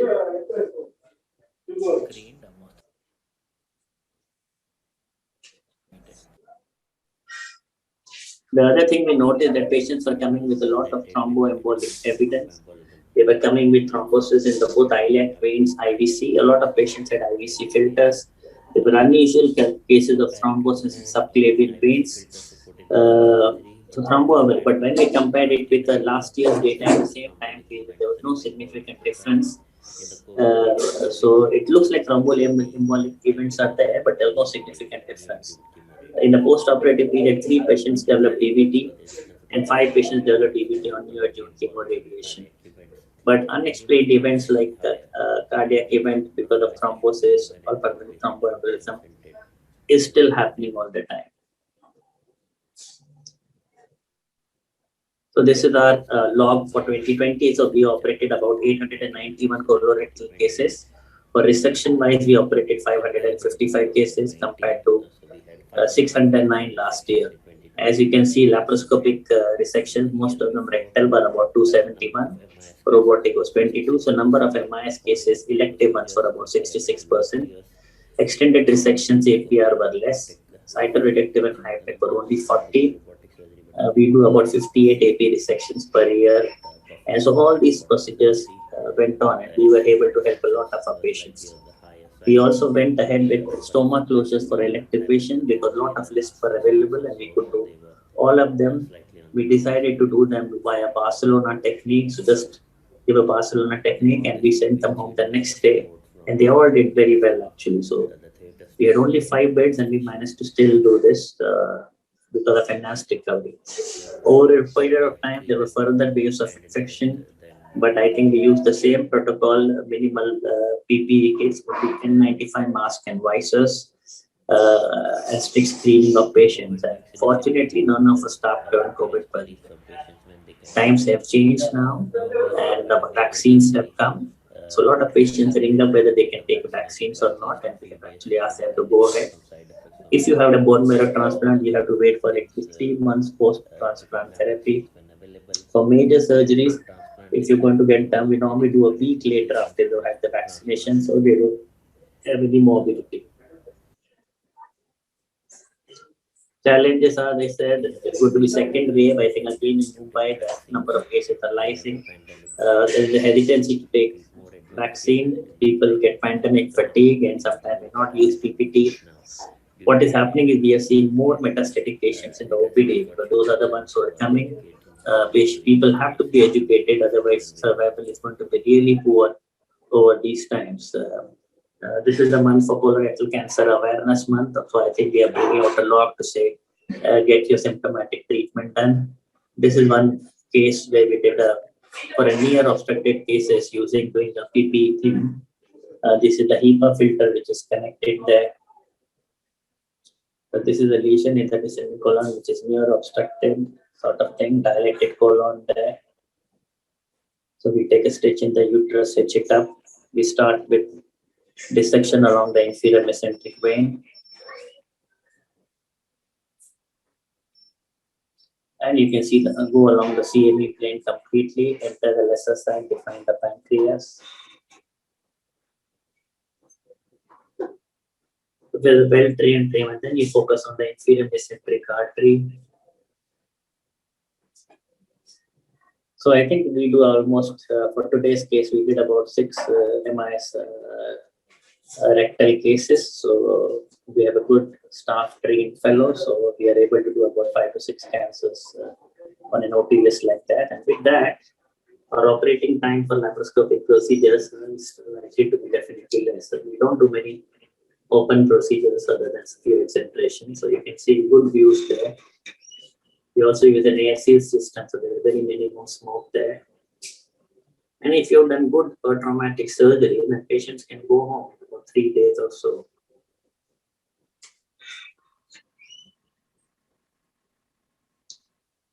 This is how inferior mesenteric artery is formed there. We try to do preserving. Once we dissecate the vein thing, then that is the seagull maneuver. We lift it up and we take the inferior mesenteric artery. Again, we do take the inferior mesenteric vein as well and enter the vessel side. We join the colonic and pelvic phase of the dissection. This is the Harre maneuver, and once you do that, you can enter it laterally. Majority of work is done with monopolar diathermy, so the plumes of energy device like vessel, this is the dilated colon, and that has been some amount of serosal tear there, but we should be able to manage that. The splenic fracture is completely immobilized. The colon is detached. I think for all our cases, we mobilize the splenic fracture completely. We see the pet pancreas. Small serosal tear in the bowel is sutured. Then we enter the pelvis. The thing with MIS for colorectal is there, the views are very good in the pelvis there. And because they are smaller incision, they're less pain, they can be mobilized. For colons, we're doing less of MIS because some of them need straining as well. Anteperitoneal fat is visualized. We do nose sparing so that the hypoglossal plexus is safe.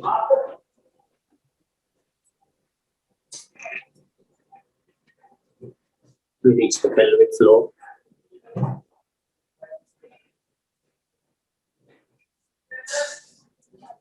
So this was the first month of COVID times. We decided to go ahead. There was a bit of resistance, but I think we finally got reassured, and we had rewarding times at the end.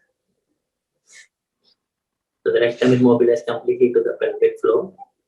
For all palpable tumors, we try to reach the levator on all sides, even reach the intestinal plane. So the staple function is there. We also published a technique colorectal diseases with functional outcome, conceptual function, and only 10% of patients had either impotence or erection dysfunction. So good nose sparing technique.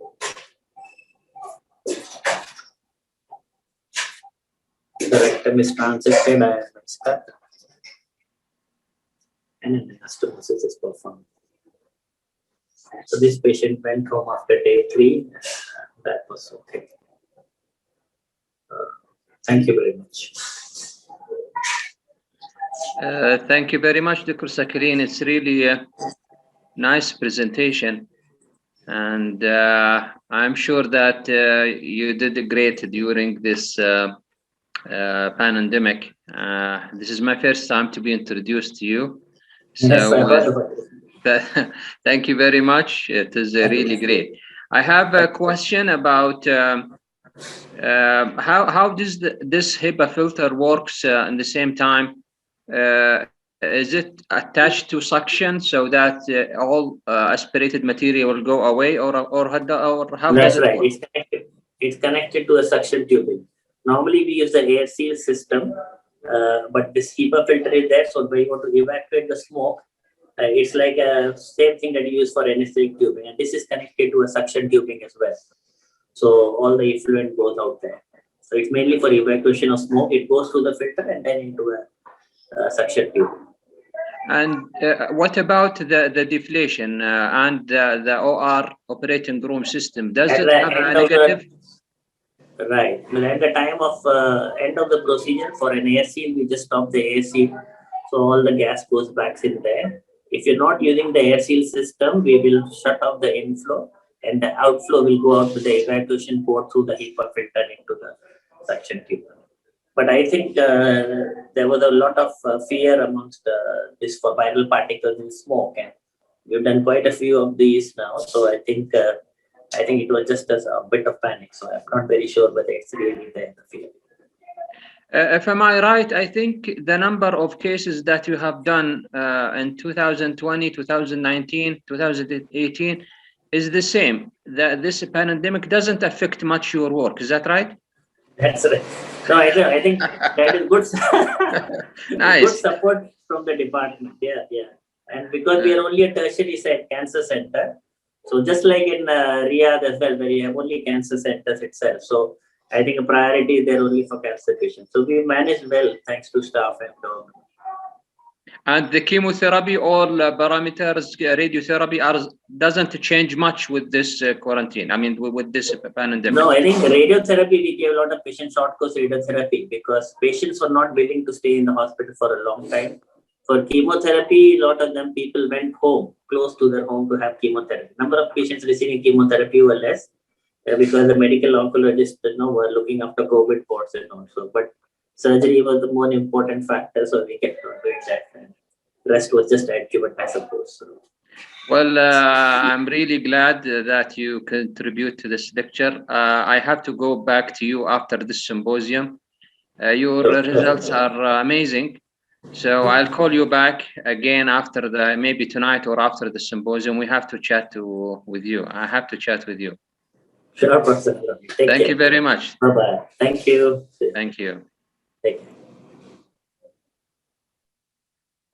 I think the next presentation is for Dr. Ganakula, but he's away now. So we'll take 30 minutes break for prayer time and coffee break. Then we'll be back on 4:30. Hopefully he will be back, Dr. Ganakula. Thank you very much. Yes, Dr. Ganakula, you are welcome. Yes.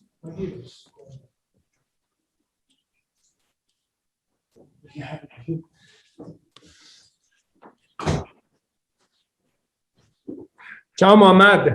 Good afternoon. Dr. Ganakula, how are you? How are you? Very well. About you and friends? Thank you very much. Just give me 1 minute. Okay. Just to yes, Dr. Ganakula is a well-known friend from Mr. Toto Tomori in Milan. He is a maxillofacial surgeon. He worked in many places in Puerto Rico and New York University, and currently is working in Instituto Tomori of Milan, Italy. Thank you very much, Dr. Ganakula. Please proceed with your presentation. Thank you very much. Okay, thank you very much, Mohammad. And thank you very much to all. Today, nice to meet you and all the colleagues.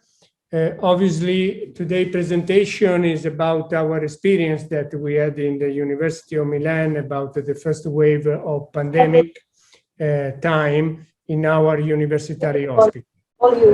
The Tuma Institute is one of our university hospital that we have in the University of Milan, okay, and is a part of our network to learn to our postgraduate students and to have the continuing education in medicine. Today, I'm here with one of my best colleagues, that is Antonio Russillo. He's a young oral and maxillofacial surgeon. And let me introduce his experience that he has directly with the surgical unit.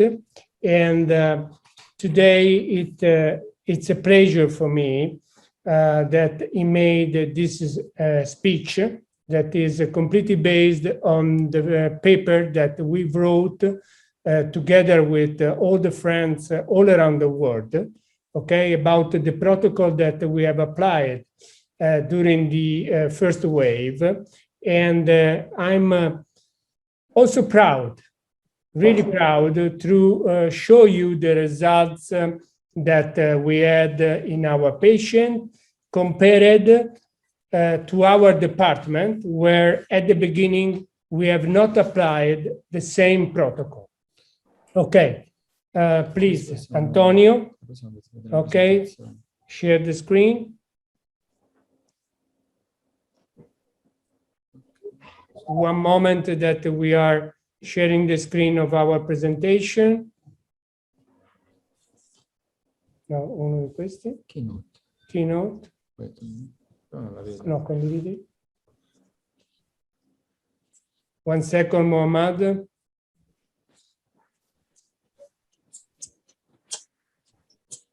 Okay. Can you see our screen?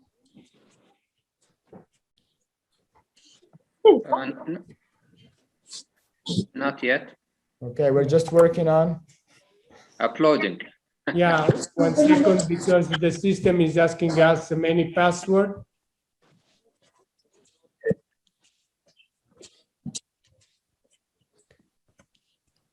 No.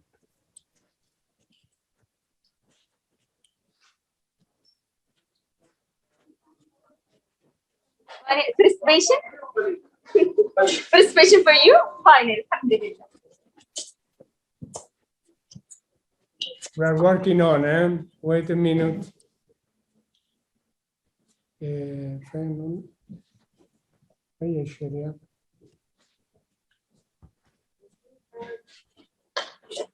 Okay. Not yet. كلي ازيك يا الله ايه والله كلير ايوه وبعدين هنا دكتور سيد ماني لاقي الكمبيوتر هناك عشان اطبع الستوري. والله مين كان الدكتور اللي معاكم يا صهيب؟ الحمد لله اذا عرف السبب بطل العجب يا اختي. لو ادرس بيقول لك فور الشات. الصوت يا اخوان. Our screen, Mohammad. Not yet. I ask to our technician. تقول لك غطيني لأنه بيفتحون كاسيتات. اسبetta. غطيني. أبلة ولاء. I think أبلة ولاء 9 أو 10. السلام عليكم الأخوة المشاركين المايك. الأخوة المشاركين المايك.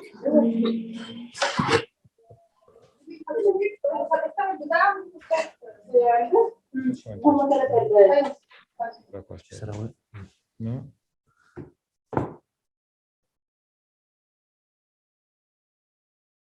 Sarà un link, no? Share the screen.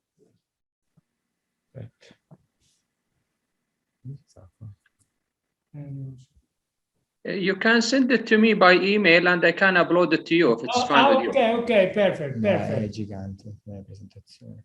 Wait a minute, we're just working on. Okay. Because the presentation is quite big. Quite big. Uploading.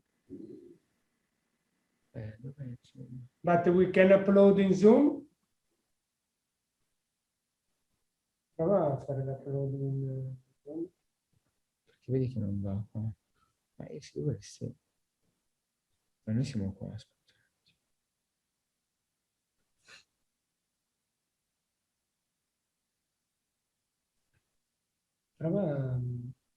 Prova a mandare la presentazione in Zoom. Però è che non riesco ad accedere in Zoom. Cioè. Aspetta un attimo, ok, me la metto.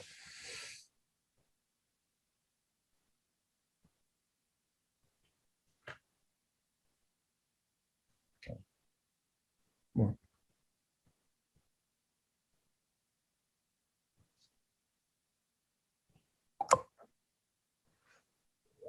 Ok, vedi, questo è consentito. Ok. Voilà. Now you can see. Not yet. Okay. Sì. Okay. Riprova keynote. Come prima.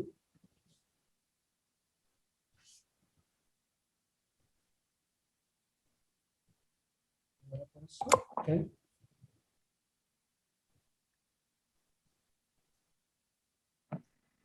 È quello però, vedi questo. Ok. Vedi, consenti questa Zoom. Zoom. Ok. Però vedi, mi difficile lasciare. Okay, Zoom is asking us to move out from the meeting and we come back in. Okay. Yeah, okay. Okay. Okay.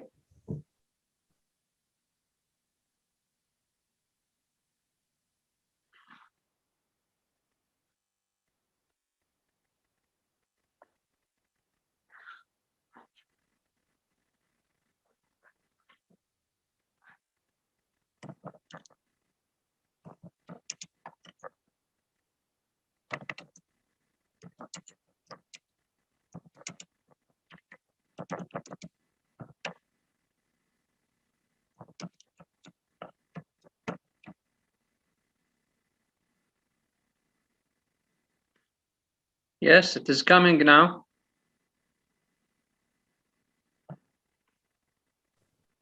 Okay.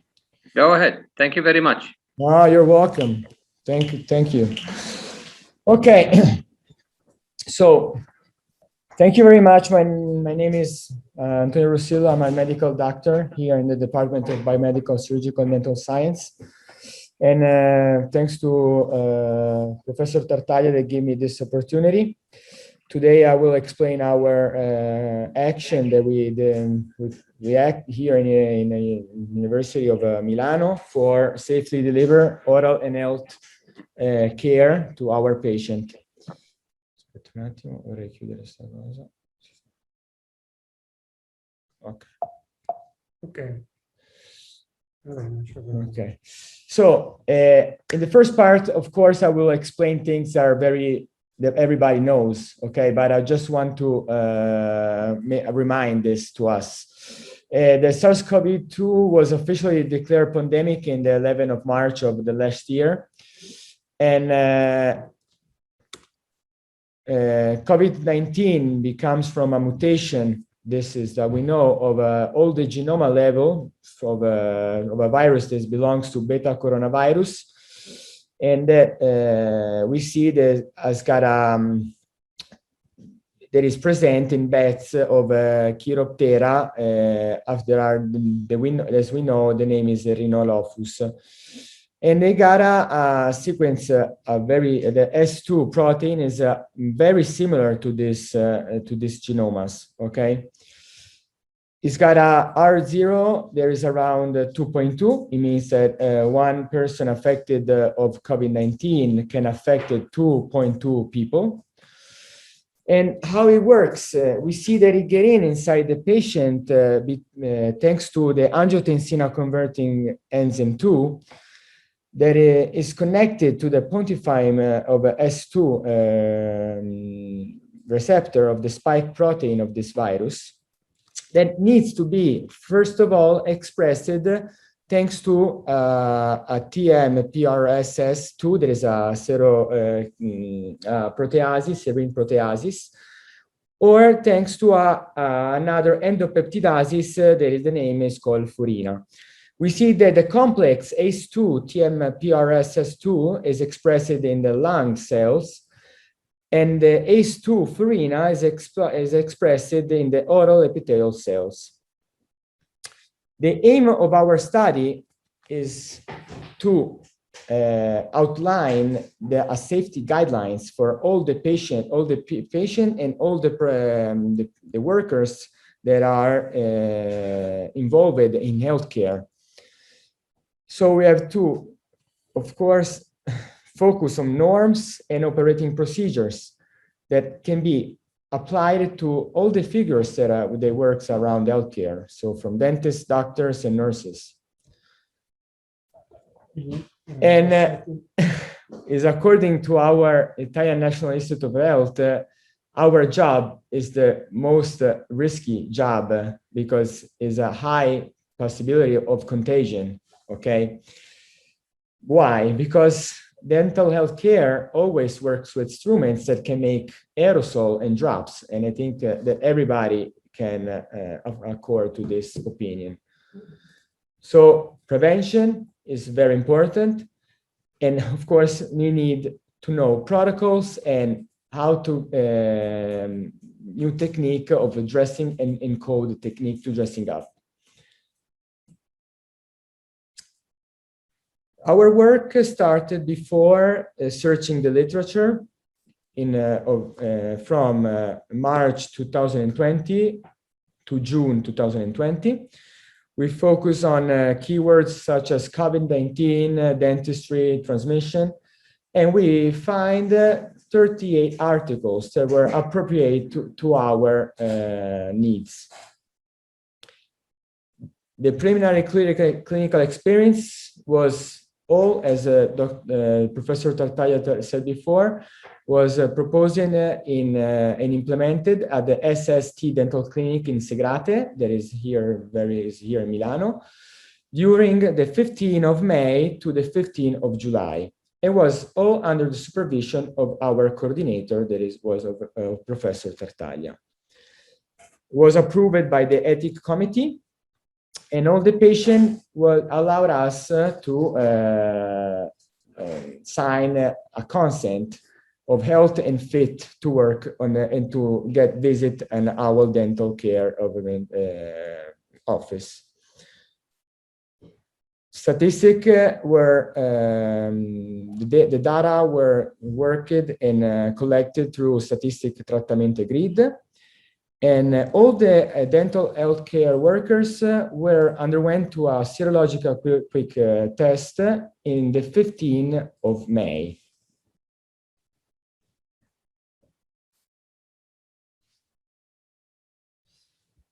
So, according to literature, we study a little bit about this virus. You can imagine last year where the knowledge was less and everything was getting faster and faster, and we were taking care and look at the literature. We were talking with colleagues around the world and trying to understand the best where the virus were developing, where the virus was getting inside the body. So thanks to these papers, we understood that the oral cavity is the main host site for entry and transmission. Very easy to understand because there are contact, droplet, aerosol, and saliva. In fact, in the 75% of the patient, salivary glands are affected. And we see that the particles between 10 and 100 micrometers stops in the upper airway. Little particles from 5 to 10, they just get inside deep in the lungs. Another thing that we learned, that we realized that ACE2 expression was observed just in the basal layer of the non-keraticizing squamous epithelium mucosa. They're not expressed on the surface. So what we think about the mouth, then the nose are place for deposit and replication, but it's not the place where the virus get inside. Another thing that we record that ulcers and periodontal packets, so mixing blood, saliva, is worse and it helps to the contagious of the virus. And we understand and we looked about that in patients that were positive swab, they still had virus in the fishes for 5 weeks later after they've been tested negative. So we start to, of course, to look about what we could do, and we start to have, we need to work, we need to take care about the patient, of course. So altogether, we start to give us recommendation for the effective delivery of oral health in our hospital, in our clinics. At the beginning, we were all close, but nobody could stand that kind of a situation. So we started to implement our protocols. thanks to our professor Gianluca Tartaglia. Here we start, we will build ours. Thanks to our protocol, no evidence of cross-infection between patient and dental healthcare workers was shown, it was affected.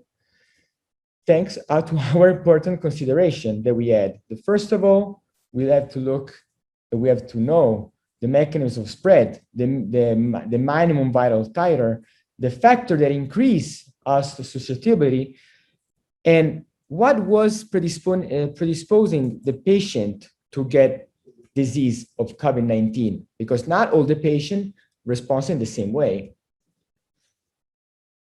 So starting to building the protocol, we just look at and we focus on containing the transmission. So trying to isolate the symptomatic patient, applying and using facial mask. We saw that was very important to increase airflow and room air treatment because the virus lasts at least 3 hours in a closed room.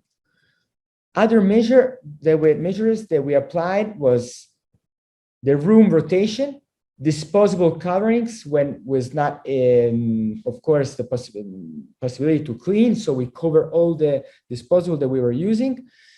We see the special distancing was very, very important. And we start questioning and calling patient because the protocol of calling in before walking in is very, very important to understand if the patient was affected. And we are looking and searching for symptoms. The most everybody knows nowadays, the symptoms that we need, fever, sore throat, weaknesses. So, but at the beginning was very, very, very difficult. In the office, we place placards with warnings for colleagues, for offices, for staff, for patient. We start to act in compulsory, so placing face mask, touching the face, and starting to avoid contact with documents and papers that were around us, trying to minimize and to start to using digital paper that was easy to clean, was easy to sanitize. We start to increasing toilets cleaning and disinfection. So we take care a lot, 360 degrees, our clinic and our surround. All the patients that were suspected of symptoms of COVID-19 were delayed or invited to go to be in care about in a structure where it was installed negative pressure rooms. Mouthwash, all patients that were underwent to visit and to consultation were underwent to mouthwash to decrease virus load. We see we start to use in HT peroxide, povidone iodine, and I don't know, many patients were so brave to wash their mouth with povidone iodine. And we start to get close with using standard respirators such as FFP2 or KN95, combined with clear face screens. This is our proposed COVID-19 testing criteria. Very easy to understand. We got three kind of figures that goes around our clinic. The first are, of course, of the patient. The staff can be subdivided in clinical and not clinical. They were all tested, the patient and the clinical staff, with the serological test. If they resulted negative, they add the green line to underwent to dental procedure, of course. If they result positive, they have been all tested with a second test. There was the salivary quantitative swab, that if resulted negative, of course, red light for dental procedure, if there is, green light for dental procedure. If there is a result positive, they were sent to home and to isolation, okay?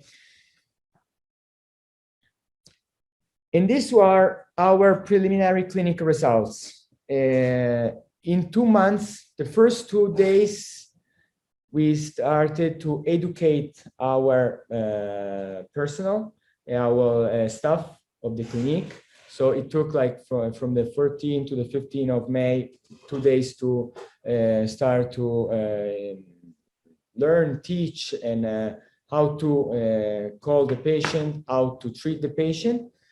And in these 2 months, we visit almost 1,278 patients. They were like an age from 4 years old to the minimum to a maximum of 92 years old patient.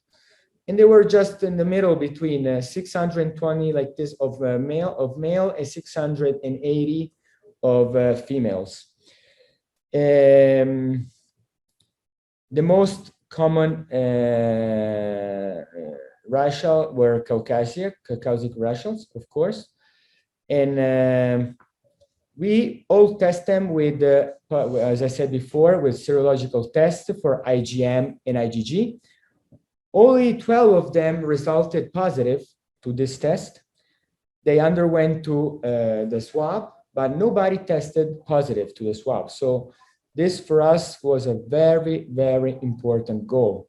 It was a very important result. It means that our criteria, our protocols, our guidelines that we were applying were working.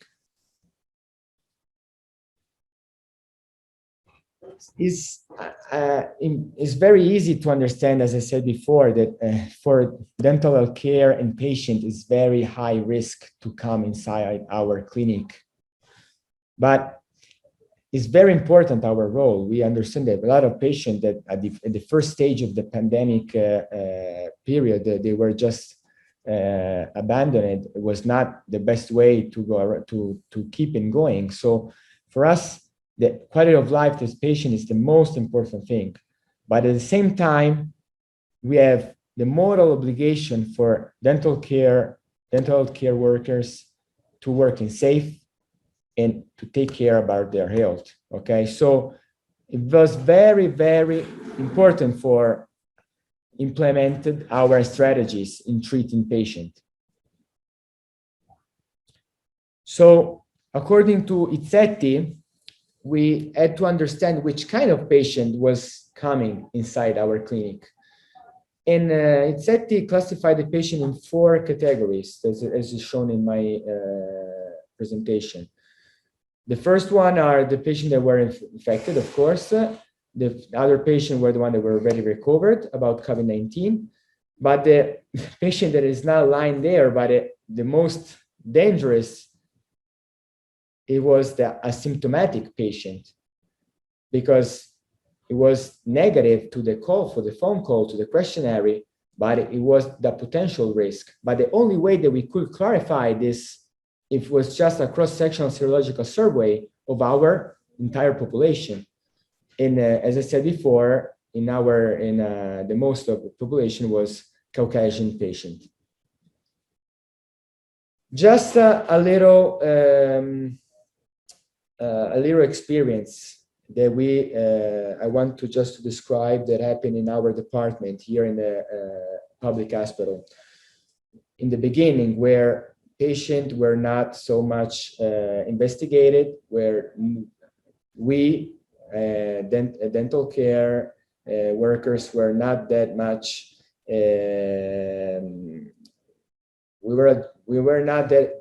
we didn't improve with our knowledge, and we didn't know what we were facing. For us, everything was new. I think that this could be for all of us that we are here in this meeting. The situation that happened in our department was that 7 of my colleagues were infected. The 2 of them had 3 weeks of bad symptoms, but they didn't need recovery. They just need to rest. one colleague was 5 weeks, took 5 weeks to turn negative. You can imagine how is for a department like for us that is just seven colleagues that were a little department like 10, 15. You can imagine colleagues out and not working. I was very, very disaster for us, for our work, for our strategies, and like that. But the most shocking thing that one colleague required intensive care treatment, and this was turned in a very, very bad condition because he need O2 therapy. He was intubated. He underwent to a brain stroke for the PTE. He underwent to brain surgery. In this moment, thank God, is a rehabilitation. Okay.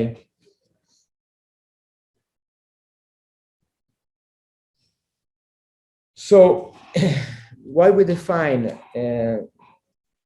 We define that nowadays we're looking at our paper and our guidelines in a different way because everything is changing. So the knowledge and transmission of SARS-CoV-2 is changing, and they're changing the recommendation, of course. But the more we know, the best way we can act and we can treat. So everything is improving, and our treatment is getting better, of course.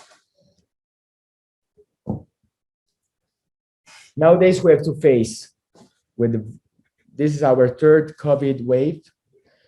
And the other important thing that we have to take care about the public fear of dental office. So these are the two things that we're facing today.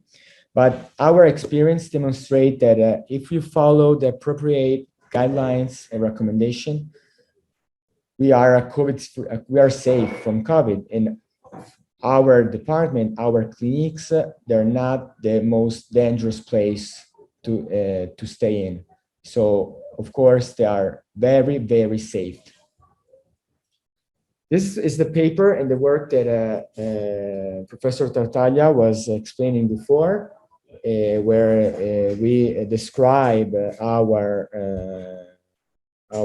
experience and all the things that were, as I explained in this presentation.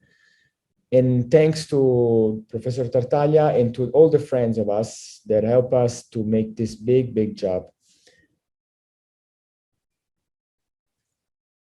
But what is the future? Future is changing, is always changing. The only thing that I can say is that we have to keep look at the national measures for virus containing that every day they're working on. We have to follow our proposed guidelines that we recommended, as I said before. And of course, I cannot, especially in this period, vaccine that we got in more. I think this time we got 4 or 5 vaccine that are very, very safe. I think we need to act. Otherwise, it's gonna be very, very, very difficult to get out altogether and in the best way, of course. Thank you, Antonio. Just a few words of speculation about our presentation. And the first is that I've accepted with a big enthusiasm the invitation from Dr. Mohammad Alharbi, because it is very interesting and really useful for our medical community. His proposal to create an international society that can help the doctor to keep safe by ourselves, because the main problem is that during this pandemic, especially at the beginning, most of the doctors have taken care of the others, okay, without taking care of yourself. And the problem is that, for example, here in Italy, many colleagues, especially during the first waves, are dying trying to help the others. So I believe that internationally, that it is very important that we try to create a round table between different colleagues all around the world, okay, trying to find good guidelines that can help us in our daily practice, taking care of patients. The problem that actually we have in these third waves now in Europe is that we have a bigger reduction of our clinical activity. And actually our clinical activity is only for emergency or, the most important cases of urgencies or oncological problem. And actually we can estimate that our reduction of care of patient is around 70%. But the point is that if we are able to have a good protocol, and as you have understood, there was in the first wave a very huge differences between the protocol that I've used in my private practice compared to the public hospital, okay? We can obtain wonderful results, but wonderful results, first of all, for ourselves, and second, also for consequently for the patient. Because one of the problems that we had now is that we have too few doctors that are able to inoculate vaccine. So that's the reason for what we have involved of also different professionalism like nursery or physiotherapist or pharmacist, etc.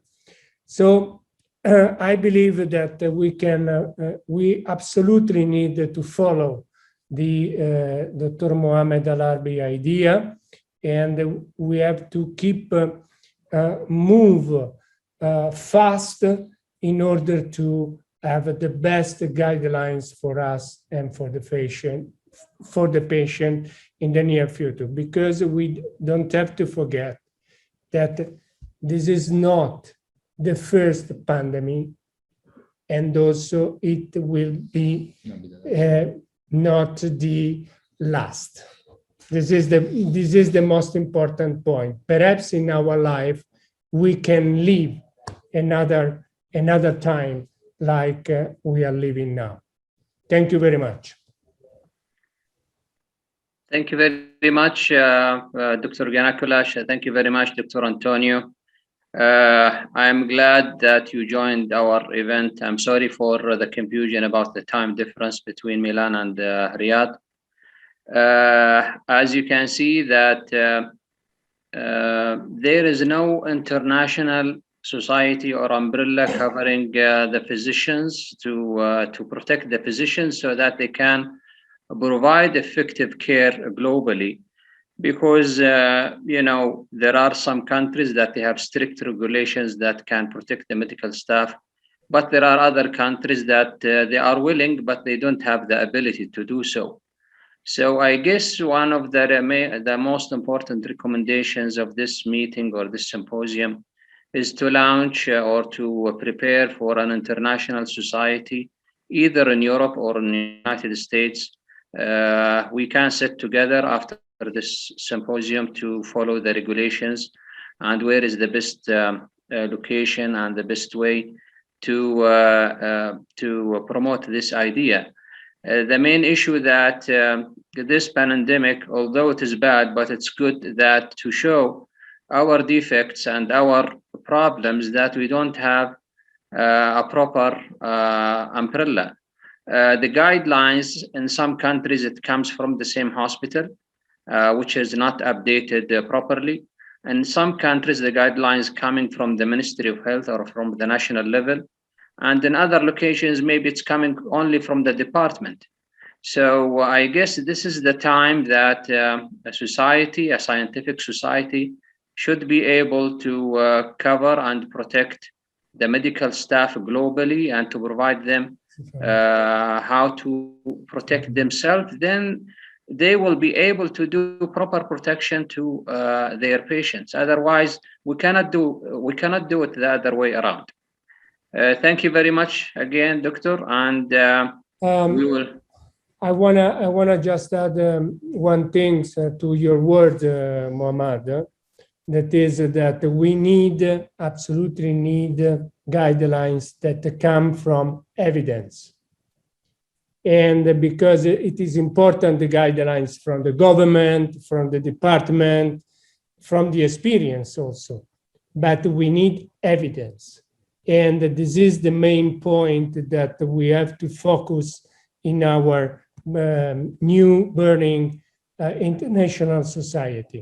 On Friday, we'll speak in this symposium, the colleague from San Francisco, and we try to give you the scenario that actually we have with some little, behavior that we can use every day in order to improve the evidence that giving medical and dental care is absolutely safe. Well, perfect. Very good. And I think this is the beauty of this event and this symposium, is to make a conclusion at the end. We have to make an action to help the world and to help the medical staff everywhere, as you said, based on evidence, not based on department opinion or ex-person opinion. So we will move ahead. And I think this is the last lecture for today. Tomorrow we'll meet at 2 p.m. And of course, once we meet our colleague from San Francisco on Friday, maybe at the end of the presentation of Friday, we have to make a small meeting all together, all the speakers, so we can make a conclusion to promote the objectives of this meeting. Thank you very much, Dr. Antonio. Thank you very much, Dr. Guanakula. Thank you. Thank you to you, and bye to all. Thank you. Bye. Ciao, ciao.